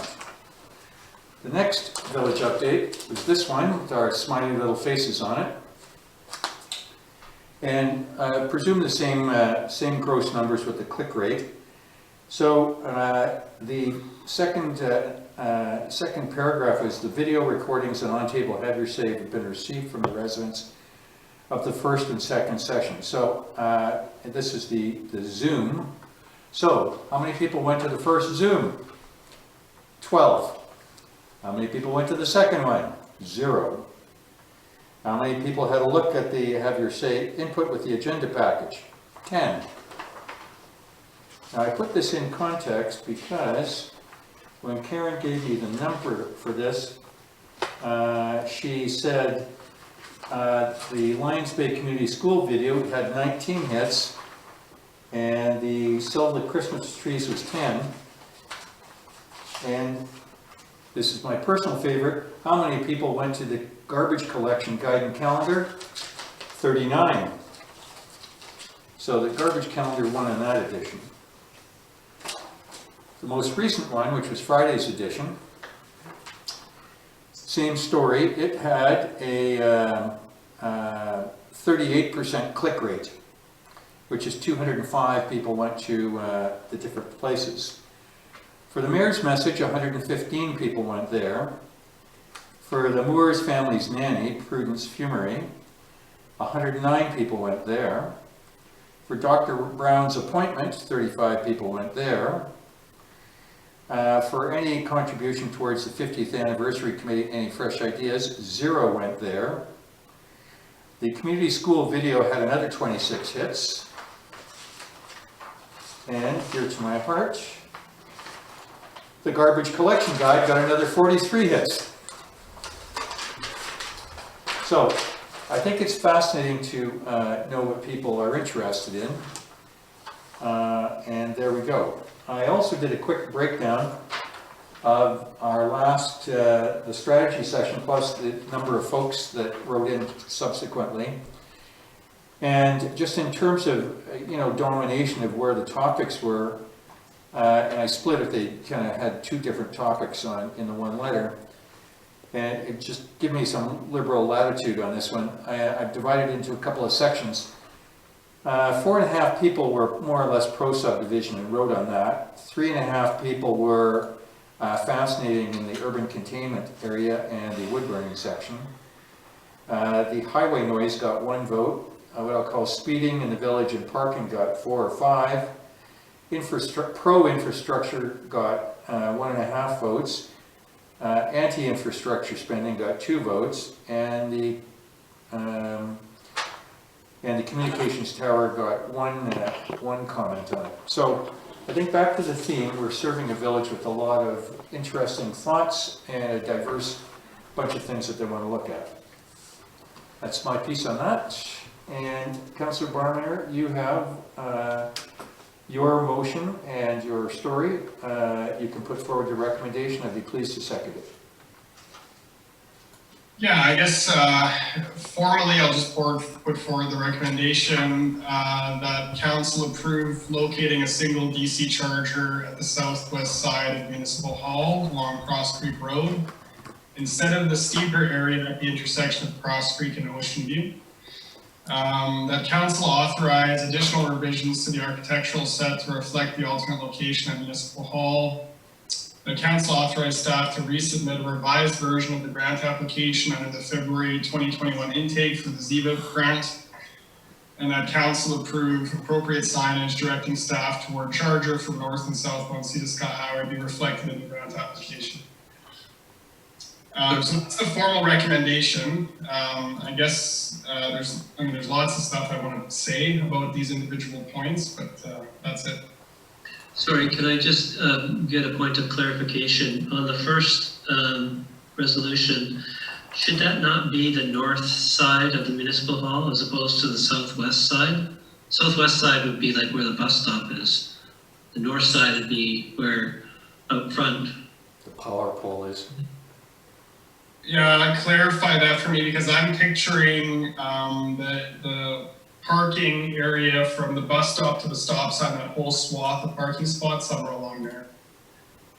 Well, I think it would have to be closer to the stop sign at center because that's where the hydro pole is. Yeah. So basically, those spots on either side of the hydro pole, perhaps. Yeah, that's what I was imagining. Yeah.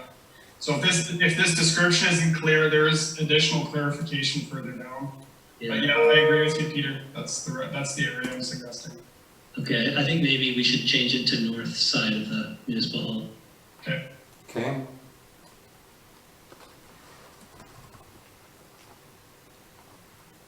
That friendly amendment?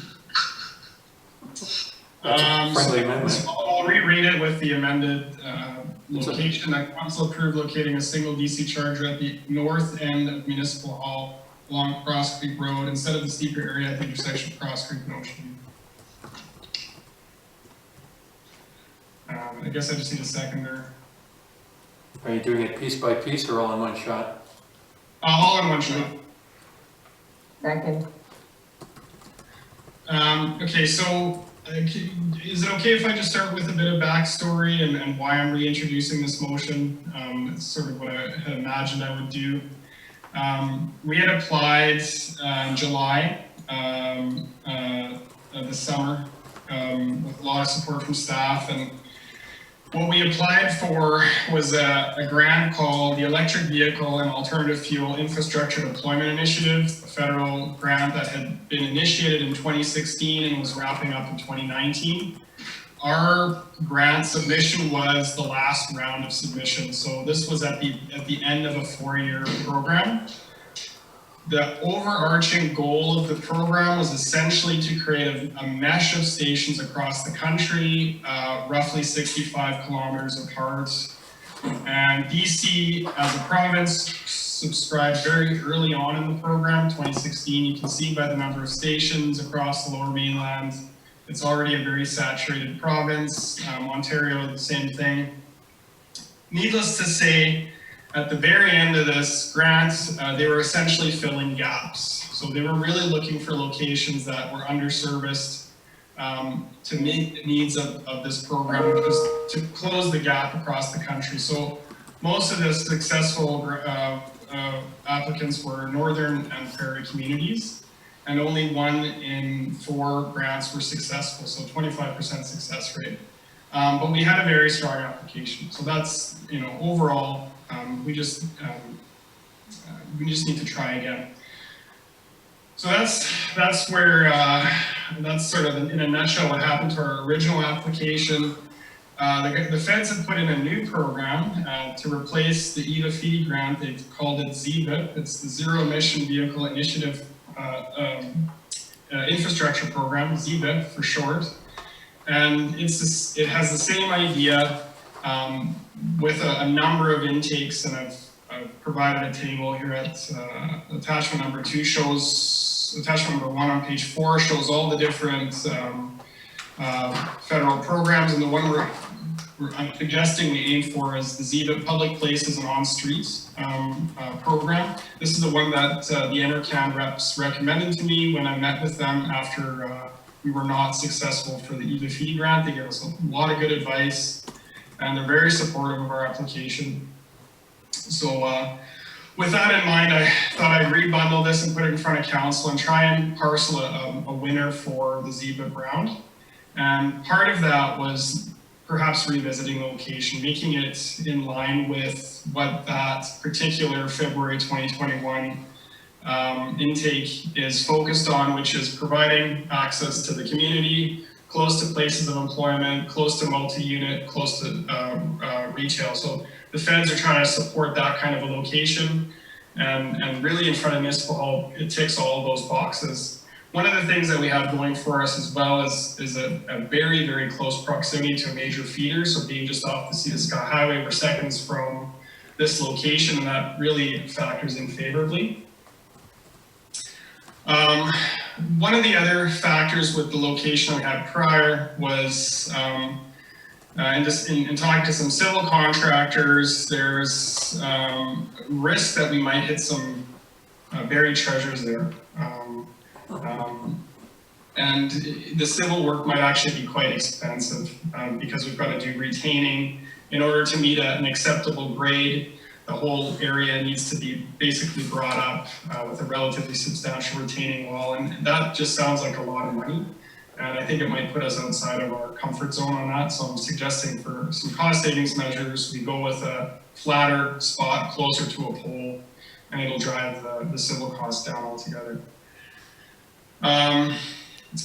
There are some elements we need to talk about later during closed that relate to how we pull this grant together. But in general, I was looking for some discussion around this. The beauty of the ZEVIP grant is that it's actually a 75% grant. As a municipality under this program, we get 50% plus an automatic 25% provincial adder. So it is a guaranteed 75% grant, and we would be ponying up the balance of that. So with that little backstory, feel free. Thank you very much. Councillor Barmayer, you've got a second on your first point. May I make a friendly motion to include your points number 2, 3, and 4, which I'd be in favor of? Thank you. Do you need me to do something? Time for discussion from your colleagues, but it's pretty quiet out there. Yeah, I guess, go ahead, Neville. I'll go a couple of questions. So I had the same question as Peter about the location. So now that I understand it better, and I think it is more north, it's going to be up near the existing hydropower. Are we able to tuck it in anyway into that sort of landscape garden area there so we don't lose too many parkings? It looks to me like you're going to lose about 3 parkings doing this. And parking is a significant issue around that whole, is any sort of event going on. I think that one of the things I'm asking for is that we, under point 3, that we resubmit a revised version, pardon me, that we do additional revisions to the architectural set. And I think that exercise, we could provide guidance to minimize the overall footprint of the parking space. So, there are some details that have to be worked out technically. For example, if we just go with one charger and there's no requirement for build out in the future, we may get away with a pole mounted transformer to hit the capacity for one 50 kilowatt charger. So we wouldn't need a ground mounted transformer at all. That is a possibility. We'd have to confirm that as we get further along into kind of hammering out the details. If we need a pad mounted transformer, it's possible we can situate it higher up on Center Road and then feed it down to the charger so that it doesn't sit on a parking spot at all. And so we have some options to save space. And this rendering that I have attached here, Councillor Abbott, is very conceptual. It doesn't even reflect our equipment that we had initially earmarked. It reflects an older version of a BC Hydro setup, which is very clunky and large. And since this image came about, these units are getting smaller and smaller all the time. There's so much competition out there for suppliers of these charging units. So I think our overall impact will be significantly less. This was just a concept sketch, and I'm suggesting we flesh it out to show it a bit more realistically.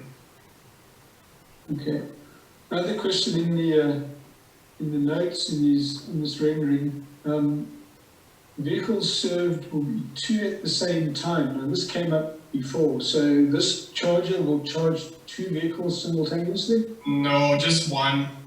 Only one vehicle. That's a mistake. Now, well, that was the original application, or before we even initiated this first grant in March, this was just a concept sheet that I had pulled together. And, I don't want it to be misleading. That is not correct. It'll just charge one vehicle at a time. Yeah. One vehicle will park you for 2, so at least there's less chance that you're waiting for the other guy to come back. Yeah. In the industry, refer to that as stacking. Yeah. All right. Then I have one last question. Where's Raised Boutique? Sorry? Raised Boutique. Raised Boutique. On your Google Maps drawing, where you've got an arrow where we're putting it in, it shows that we've got a place called Raised Boutique. The end of Ocean Drive. This is just a Google Maps snap. I take no responsibility for what businesses are listed on here. It's simply meant to reflect the location. And to Peter's point, it is the north end. Gotcha. So your application is not based on providing access to Raised Boutique? Absolutely not. Yeah, it's. Yeah. And again, it's just an application, right? We still have the option to not exercise it, but I do think we should put our best foot forward on this. And even once we get the grant, there's still some room to negotiate. So. CEO? Budget-wise, you still have something left from the money you're authorized to use for these conceptual designs? I have to check that with Pam. I think we spent something like $3,200 already. Yeah, I'll have to check to see. Yeah, I think there isn't a ton left. There's about $1,800 plus $5, so $2,300 left. CAO? The Bois, yeah. The Bros, yeah. My question, I've got a couple of questions. One is it possible, aren't there economies of scale to provide for like a second charger on the same sort of thing? I mean, I don't, what does that look like? Because it just seems Yeah. we only have one.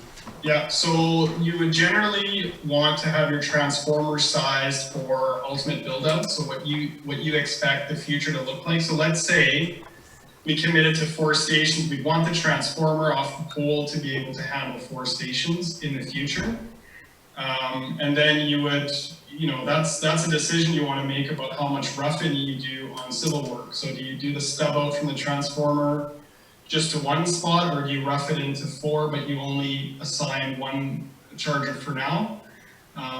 So that's essentially where your bottleneck is the transformer off the pole and how big you make that. And I suspect that BC Hydro might have some standards about the size of transformer they put down there, and to already accommodate for that, because it's a big investment on their half. So if we were to look at sizing a transformer for potential additional charging capability, Yeah. wouldn't there be more room to do that at the other site on Ocean View? And then part 2 of that is what are the hidden treasures that people are suspecting might be under there? We know that there's a drainage pipe that runs underneath Ocean View Road and empties into Harvey Creek, but that's already plotted. So I'm wondering what other things might have been suggested in terms of treasures that we might find. You suspect bedrock due to the terrain, because it's so close to the creek. So that was, it's speculation. We don't know what we'll find. It's a longer run from that pole to where the transformer would live. So it is a longer run. And there is potential, just because of the length of it, that we'll have more interference, whereas along the north end of the hull, that pole is quite close to the tarmac, so it'd be an easier drop down from the pole to a transformer. And if you're a betting person, I think if you spend some time looking at the 2 sites, you might not bet on that Cross Creek site, because the risk is higher that we'll find some buried treasures there. But to your point about build out, yeah, that is the idea here, if we align ourselves with the feds, they'll all be electric cars by 2040, so it won't be an issue, right? Everyone will be allowed to park there. And part of doing this is also motivating people to saddle over, because now they have the option to charge. So we want adoption, right? We want people to adopt. Right. Yeah. Any more questions? There being none.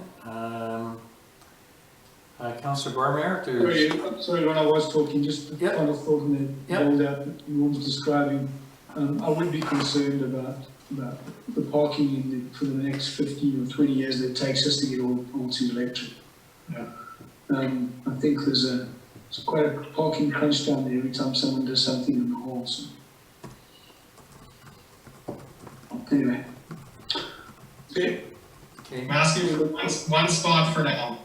And I would speak to the fact that I've seen more Teslas in the village in the last couple of years, and I do not see that trend slowing down. So any event in the hall is either gonna hopefully bring pedestrian traffic or someone in their Tesla, and they can feel free to park in that spot. all right, this is a question we don't have an answer to. All right, Councillor Barmayer, good work on this to bring this along. I look forward to your piece in camera. I'll call a motion. All in favor? I will call the modified motion, which covers all 4 points in Councillor Barmayer's recommendation. All those in favor? Aye. Nays opposed? Aye. Aye. Thank you. Carried. Councillor Abbott, I think you've got some committee work you want to talk about? I do. Thank you. I was forgotten about that. So we had the Curtis Stewart committee meeting last week and a half ago. And it was prior to the meeting and during the meeting, there was a suggestion that we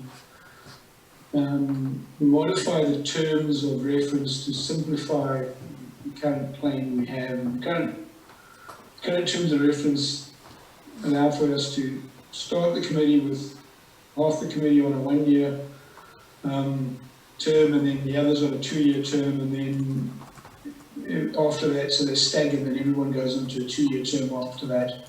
And we have to keep track of whose term's up now. And as this committee's gone over the last 2 years, there really hasn't been any necessity to do that. The committee has largely been sort of, everyone that wanted to be involved has been able to be accommodated.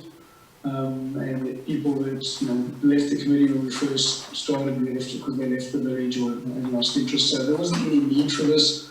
It was creating a bit of complication that we didn't need to do. So we got some advice, revised terms of reference that Carl put together for us here.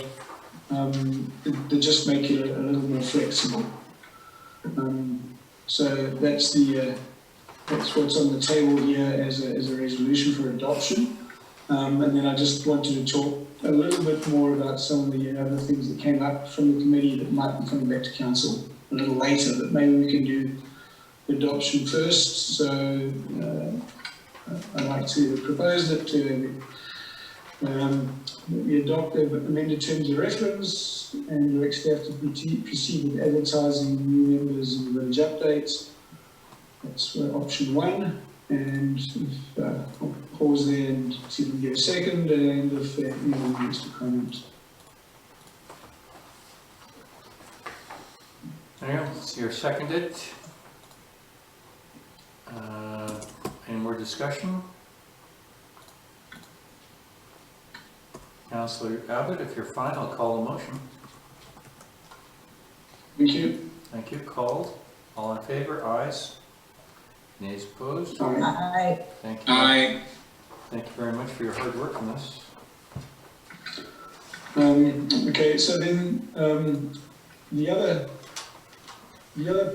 point I was going to bring you sort of a couple of things that came up in the meeting, and these are the draft minutes attached here. There was a general consensus amongst the committee members, initiated largely by one person who suggested that when they joined this committee, they were pleased to see they were joining a committee that wasn't a scholarship committee focused on academic achievement, was more all-rounded. And then that person felt, and the committee in general felt, that while that's what everyone thought it was, it didn't necessarily read that way. So the one change we wanted to do was take out words like scholastic achievement or academic achievement and change it to terms like educational aspirations. That person is going to, offered that committee member the chance to take a first pass at changing the documents that we go out to invite applicants to adjust those words, and they're going to do that and bring it back to the next meeting. And I just want to put that out there. Just anyone in council having strong feelings that maybe that's not the way we go, because it would be a council decision to approve those changes. And there was also an earlier suggestion by one of the members that this committee should be funded through fundraising. That still hasn't kind of been resolved because that committee member wasn't able to attend this meeting, so that's kind of on the back burner. But I just want to give council a heads up on this academic and scholastic kind of wording being changed to a more educational aspiration that allows for basically the way they see it, and someone wants to go into a trade and can demonstrate a good reason why they're the village member that we should be supporting. They should be seen equally to someone that wants to go study some sort of pure philosophy with straight A's. So that's that general feeling. One thing that that didn't actually get captured in the terms of reference, and I don't believe we need to change them, is there was also a feeling that with one of the councillors, one of the committee members, that depending on the applicants we got this time, that person may want to reconsider whether there's someone that they feel they should resign in favour of. So although it's not structured that way at the moment, we'll see when the applicants come in, and I may need to take it back to the committee first before it comes back to council, but we'll deal with that if it occurs and when it occurs. That's okay with Peter and Carla. That's pretty much the update. Thank you very much. Any comments from anyone? Any thoughts? I would say less academic focus is a welcome change, so I'm definitely in favor of that. Okay, thank you. I'm kind of split on the thing. Academic excellence is a great thing, but I think that somebody that's rounded beyond that should get a little more thumb on the scale, or community participation or stuff like that. So thank you for the work you and your committee have done, Councillor Abbott. Just as I'm curious, the spirit of your committee is good. Everybody's happy. They like what they're doing. Is this one of these things that people say, don't want to do this, can't get out of here fast enough? Or good? No, everyone's agreed to reapply or to stay on the committee, with the exception of one who I just haven't got a hold of yet because he missed the meeting. But I have no doubt that they'll all be interested in staying on. With the exception of one member who said if there's an influx of people, new people, they may choose to resign at that point in deference to someone else that they think might bring something new or fresh to the table. So we'll see that if that happens. But everyone else all seem fine and are all willing to keep going forward. Good. Thank you for holding your committee together. I know it's not always easy. Colleagues, any other comments, or we'll move on? I was just curious, Councillor Abbott, how does the amount get set, and does it increase year to year, or has it been the same for a while? It's stuck at $500. It's been there for a while. I think it was increased a few years ago to that number. Okay. But it hasn't been. I mean, maybe Ron or Fred might have been on the council that moved it up to 500. It was several years ago, but I don't know how many council chairs ago. Okay. Do you recall either of you? No? Oh, sounds like good progress is made. Okay. All right, then let's move on to emergency services. And this is the Surrey Regional Fire Dispatch Monthly Report, and that's for November. And the motion is that the November 2020 report be received. I'll put that forward. Can I have a seconder? Thank you. Any comments, any questions? Otherwise, I'll do a motion to receive.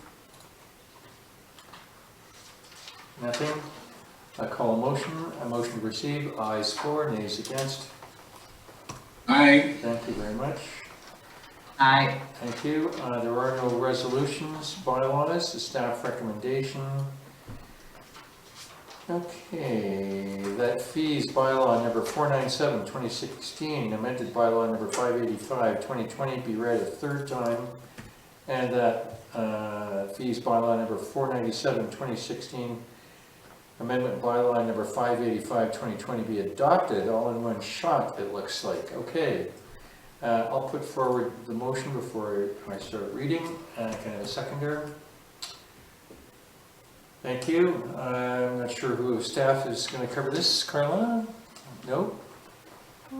You know, we all love to see fee changes. Do it. So we passed first and second reading at the November 17th meeting. We're bringing this forward for third reading and adoption. I think as we've mentioned at the November 17th meeting, this is an annual process we do to go through and update the fees. There were no really major fees this year, changes, and the attachment shows the highlighted changes. So basically it's just the final stages to get this fee bylaw adopted. We'd like it adopted by the end of the year because because it enforces the fees that will come into effect January 1st. Okay, questions, colleagues?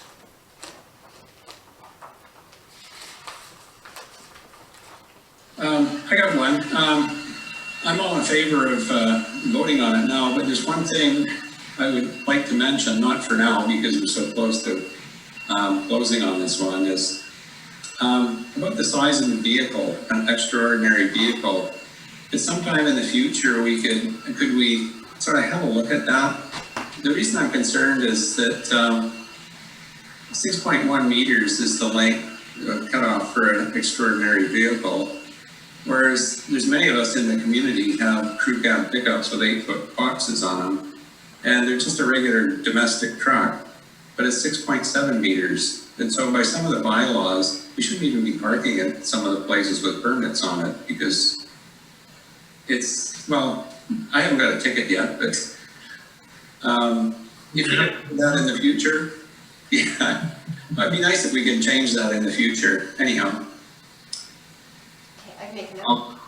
I'm not sure where to go with this. Maybe just think about that. He wants us to change the definition of an extraordinary vehicle. Okay, change the definition. There's a lot of vehicles on the road that size, so you could argue they're not extraordinary. You could argue it's not extraordinary. Well put.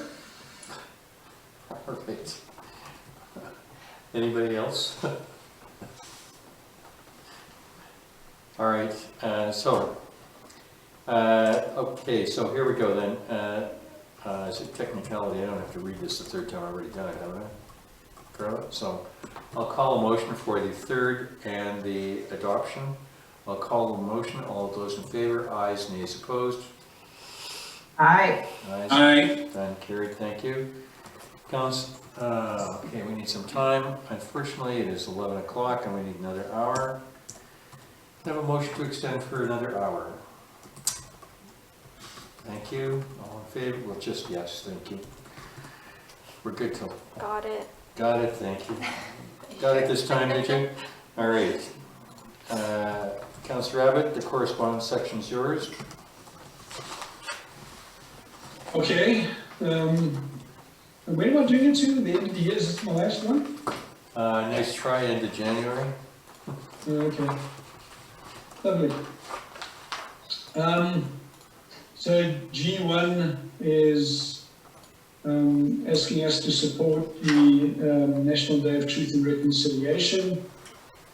I don't think TNS have any issue with this, but as we tend not to do, I'm assuming we would just receive this unless anyone wants immediately to take further action. I concur. Okay. G2 is another one to receive. It's about is from Patrick Wheeler. It's support of the Ministry of Diversity and Including Youth. Calls for proposals for projects to support diversity. I am not aware or not sure of any group in the village, unless you want to take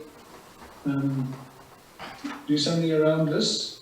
So I'm suggesting once again we just receive it.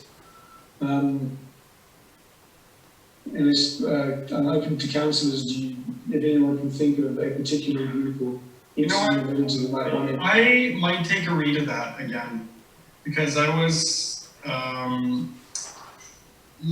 know what, do you mind if I take that one now? Sure, absolutely. Okay. Okay. Got a January 12th deadline, so I guess we can give Norm the authority to take this away, and if he needs to do something, speak to staff without it coming back to council. Great. Norm, you've got my proxy on this one.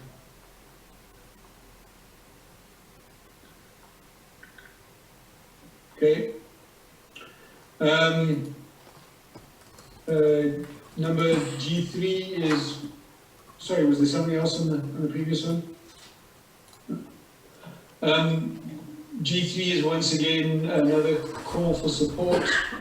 This is on the Canada Farmer Care Act. The ask is a little more specific and it's directed directly at the mayor. And I'm not sure that this council really wants to debate the merits or otherwise of this at this level, so I'm suggesting we just receive it again. Thank you. Although it is directed at yourself, Mr. Mayor. Received. Okay. And goes on a bit in French, which I didn't read. I assume it says the same thing. Okay, the next one is number G4, and this does beg the question. This is about support for British Columbia UBCM municipalities to put menstrual products and contraceptives into village facilities. So it's a kind of specific ask of all of us to act on this. I don't know, I don't believe we do provide any of these in our washrooms. I could stand to be corrected. And we think maybe it's something we should consider, certainly consider addressing when we get around to doing an update to the beach park. There would of course be an ongoing cost over time. And if anyone wants to comment to that, if we want to just be silent and go about it our own way and actually do take some actions, or if we feel like we want to get back to. I do have a quick comment on that. In principle, I am completely in support of this. In practicality, being on septic, I'm not sure if supplying menstrual products to the Sea to Sky corridor for their use as they pop by our beach park is reasonable. I'm not sure that that's something we would like to invite.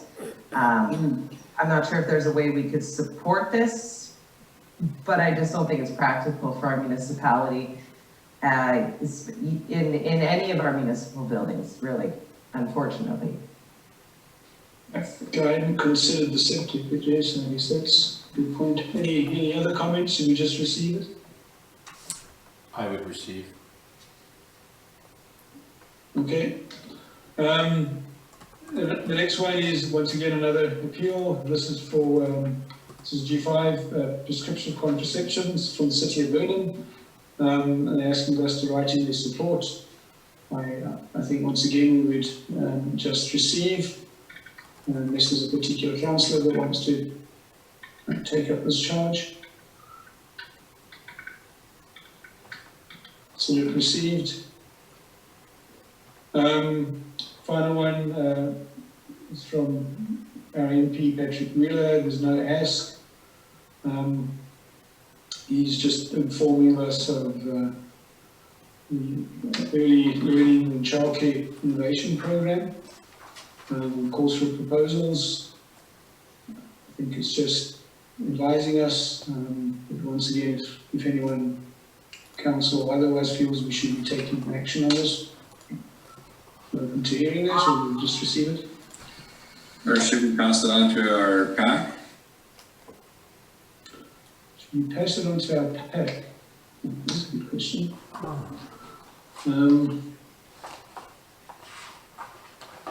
Give me a second on this one. Yeah, I didn't click through all to the click-throughs. I read the letter.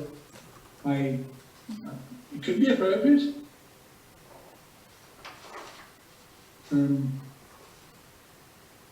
Well, they're certainly a not-for-profit organization. Yeah. I tell you what I will do, since my daughter-in-law is the PAC chair, I'll offer to take this and give it to her. Okay, Thank you. thanks very much. Good pickup on that one, you guys. And then the next one is Investing in Canada Infrastructure Program. You get notification of that. So Pam, this is not the same program you were talking about It earlier, is, correct? yes, it is the It same. is. Yeah, so we are applying for this grant. This is what we're applying for on the upgrades to the... Yes, under To point fire. one, the retrofits, repairs, and upgrades to local government. So yes, this is what we're doing. Okay. Okay, so, and you only get one shot at it, and you pick what we will do. I had a couple of ideas, other ideas that I put down, but we get to do it once and then decide which one, That's what we correct, do. yes, just one Yeah, correct. application. Okay, so that one's taken care of. Then we get into resident correspondence. Councillor Abbott, I've been writing to all the strategy ones. I'd be happy to do Mr. Wozni.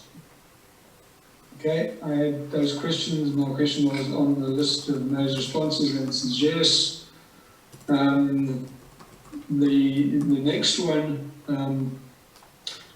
is from Louis about Lions-based Senior Circle. It's a little sad, I guess, that it's come to its end and no one's stepped up and wants to take it over from Louis. I don't think there's any particular ask of us. I'm just given notice that we won't be applying for a grant. I would suggest it warrants a response. I could draft that. I think it does warrant a response from some of us, or one of us, or on behalf of council, I would think. It's addressed to council, it's addressed to council and staff. I would be happy to weigh in on that one as well. I don't think that this is the end of the senior circle by any means, but Louis has been amazing and a real pioneer for this, so I would be happy to respond. Okay, well, if you want to take your first pass, I wouldn't mind seeing it and adding some suggestions if need be. We can collaborate if that's okay with you. Sure, you can take the first pass at it. I have some history of Louis, and all of us know him to some degree. Good. Thank you both. Excellent. Next, resident correspondence. So this is from Charlie Bradbury and asking whether the pack of the school were eligible to get access to the COVID funds we got. I'm guessing the answer is no, but I think we should answer it. Maybe Pam's the best person to answer it. Like I say, I'm still trying to get exact clarification on everything we can use for the grant, but I did go back to the letter, and it said the purpose of the money is to ensure local governments can continue to deliver their services. And we don't provide service to the school, like we don't give the school money, or, I mean, sometimes we'll participate in the PAC's fundraising events. We bought a Christmas tree from them, but I would say that no, that the money, the COVID money did not qualify for us to give it to the school. Or approach the school and ask them what they would like to spend it on. Well, Right. One of the thoughts I had is, if we did spend some of this money on, I don't know, building screens that you could use in the hall to demarcate certain areas for certain events, and the fact that it was in the hall, the school could participate. I'm thinking of large perspex screens that can have separate tables in separate areas, that kind of stuff, and then maybe there is a way that the school kids might be able to use events or use those facilities just as residents.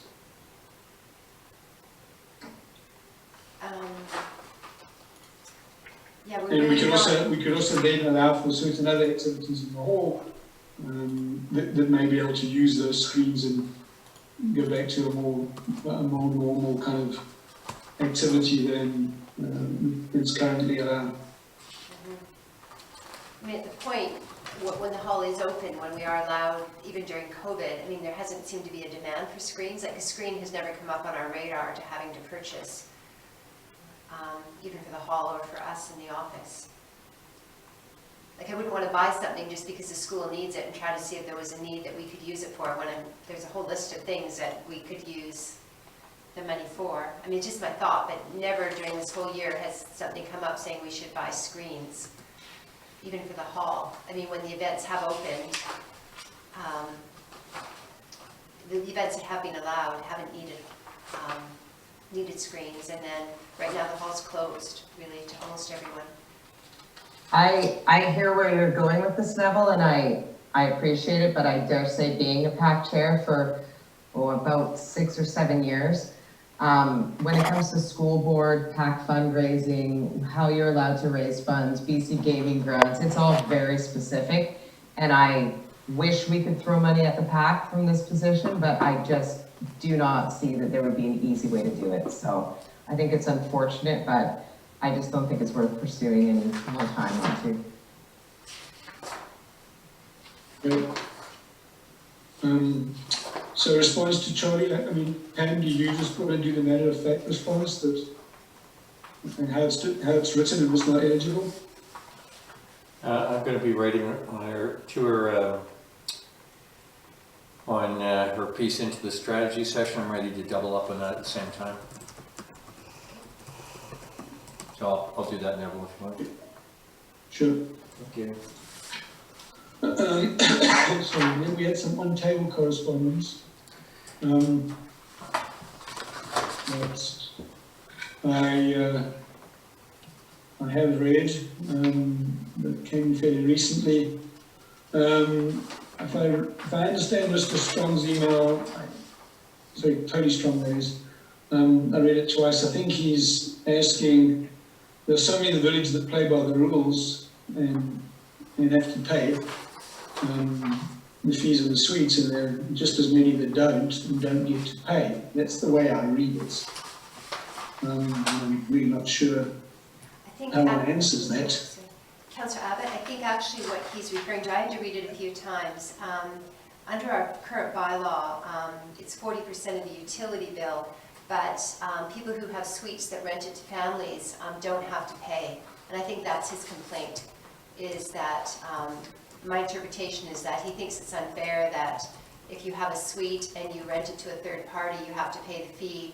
But if you rent it to your family, not if you rent it, but if your family uses it, you don't have to pay. Oh. And that's part of our bylaw, so that would be up to council if they wanted to change that. But we've always had an exemption for families. Not all municipalities do. A suite is a suite. Some municipalities charge you when you have a suite, whether or not it's occupied or not, but we've had the exemption for families. So on the declaration you sign in the utility, do you have a secondary suite? You click yes, and then is it occupied by family, and it's no, or sorry, yes, then you don't have to pay. Yeah, so that's a better explanation.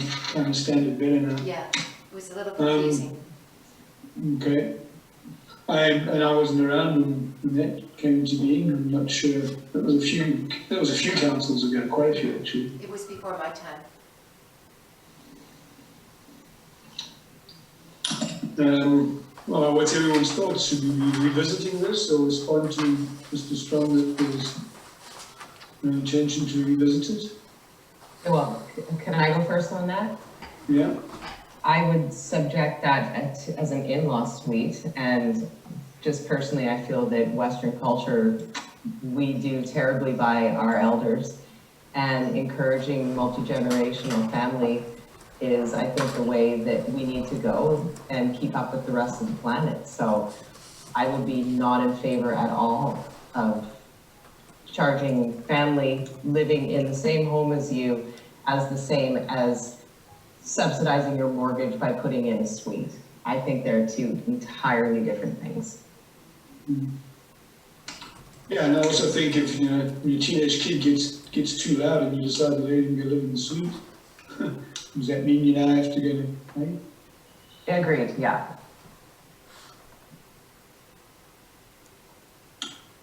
Okay, it does warrant a response. I think we've heard two councillors talk. If everyone else have similar opinions, does the mayor want to respond? It was addressed to council. At least any of us could. I personally, I think the bylaw, the way it is now, is adequate.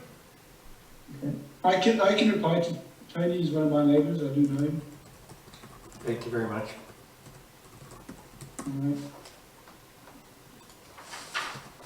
Okay. Oh, sorry, there's more. Not that easy. Email to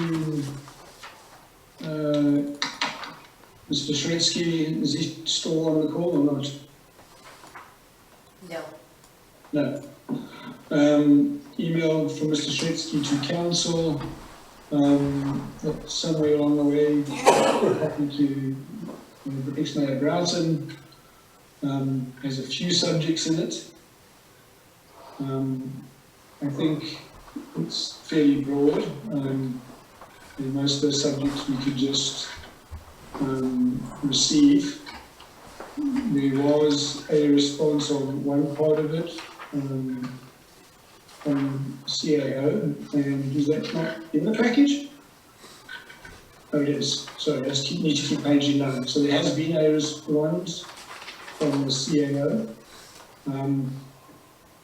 to the facts of the deliverables required, the performance from Robert, our Deputy Emergency Planning Coordinator. I would just like to say that I personally do not agree with the last paragraph. It's not written on behalf of council. Unfortunately, some people take it that way. But I believe if Mr. Shretsky wants to contact me or any member of council, he is welcome to do so.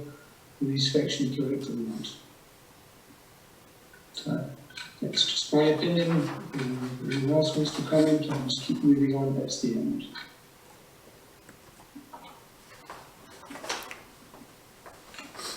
I just wanted to mention one thing. In terms of the financial information I provided Mr. Sretsky, they keep coming back to this issue about wanting to see data going back 40 years. I'm not quite sure how to address it. I've tried to explain that it's in archives, but it's more than that.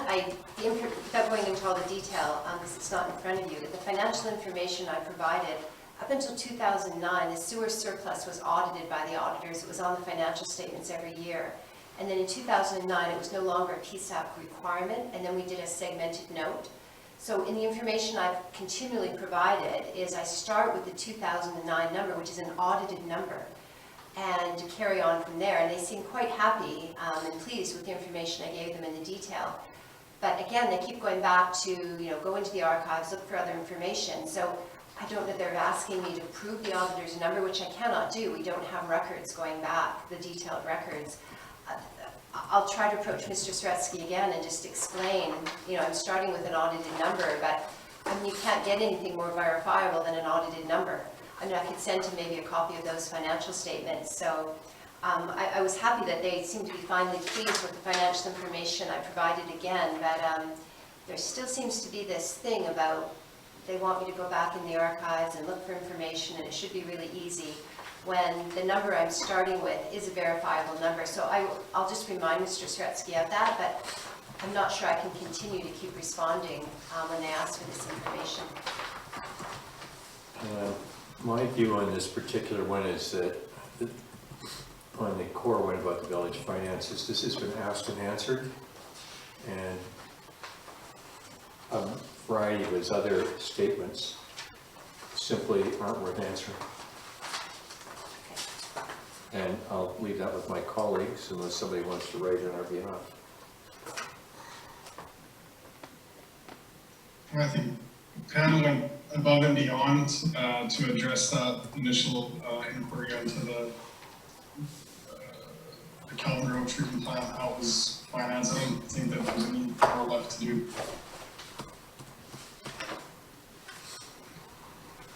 Yeah, I would agree with that. You can ask the same question and you're not going to get a different answer, unfortunately. So I think, Pam, thank you for what you've done, and your hands are tied at this point. Okay, thank you. There we go. I think that concludes us, Neville. It does. Thank you. Thank you. Thank you very much. The correspondence, no new business. There is no public with us. Go figure. Okay, closed council meeting. The proposed topics for discussion in the absence of the public are A, 50th anniversary committee, B, the EV charger, C, the collective agreement, and D, sale of land. That the meeting be closed to the public on the basis of matters to be considered under the following sections of the community charter, and where required, the council does consider that the matters would reasonably be expected to harm the interests of the municipality if they were held. So these would be the sections, section 90, 1A, C, E, J, K, L, N, O, section 90, subsection 2, B, D. Council does not anticipate reconvening the open meeting for any purpose other than to adjourn the meeting generally and report out if applicable. If those are reasons to go into closed, please confirm with an aye. Nays opposed. All right. Thank you. Thank you. We will go into closed, Carla. And See you on the other side. you guys have to do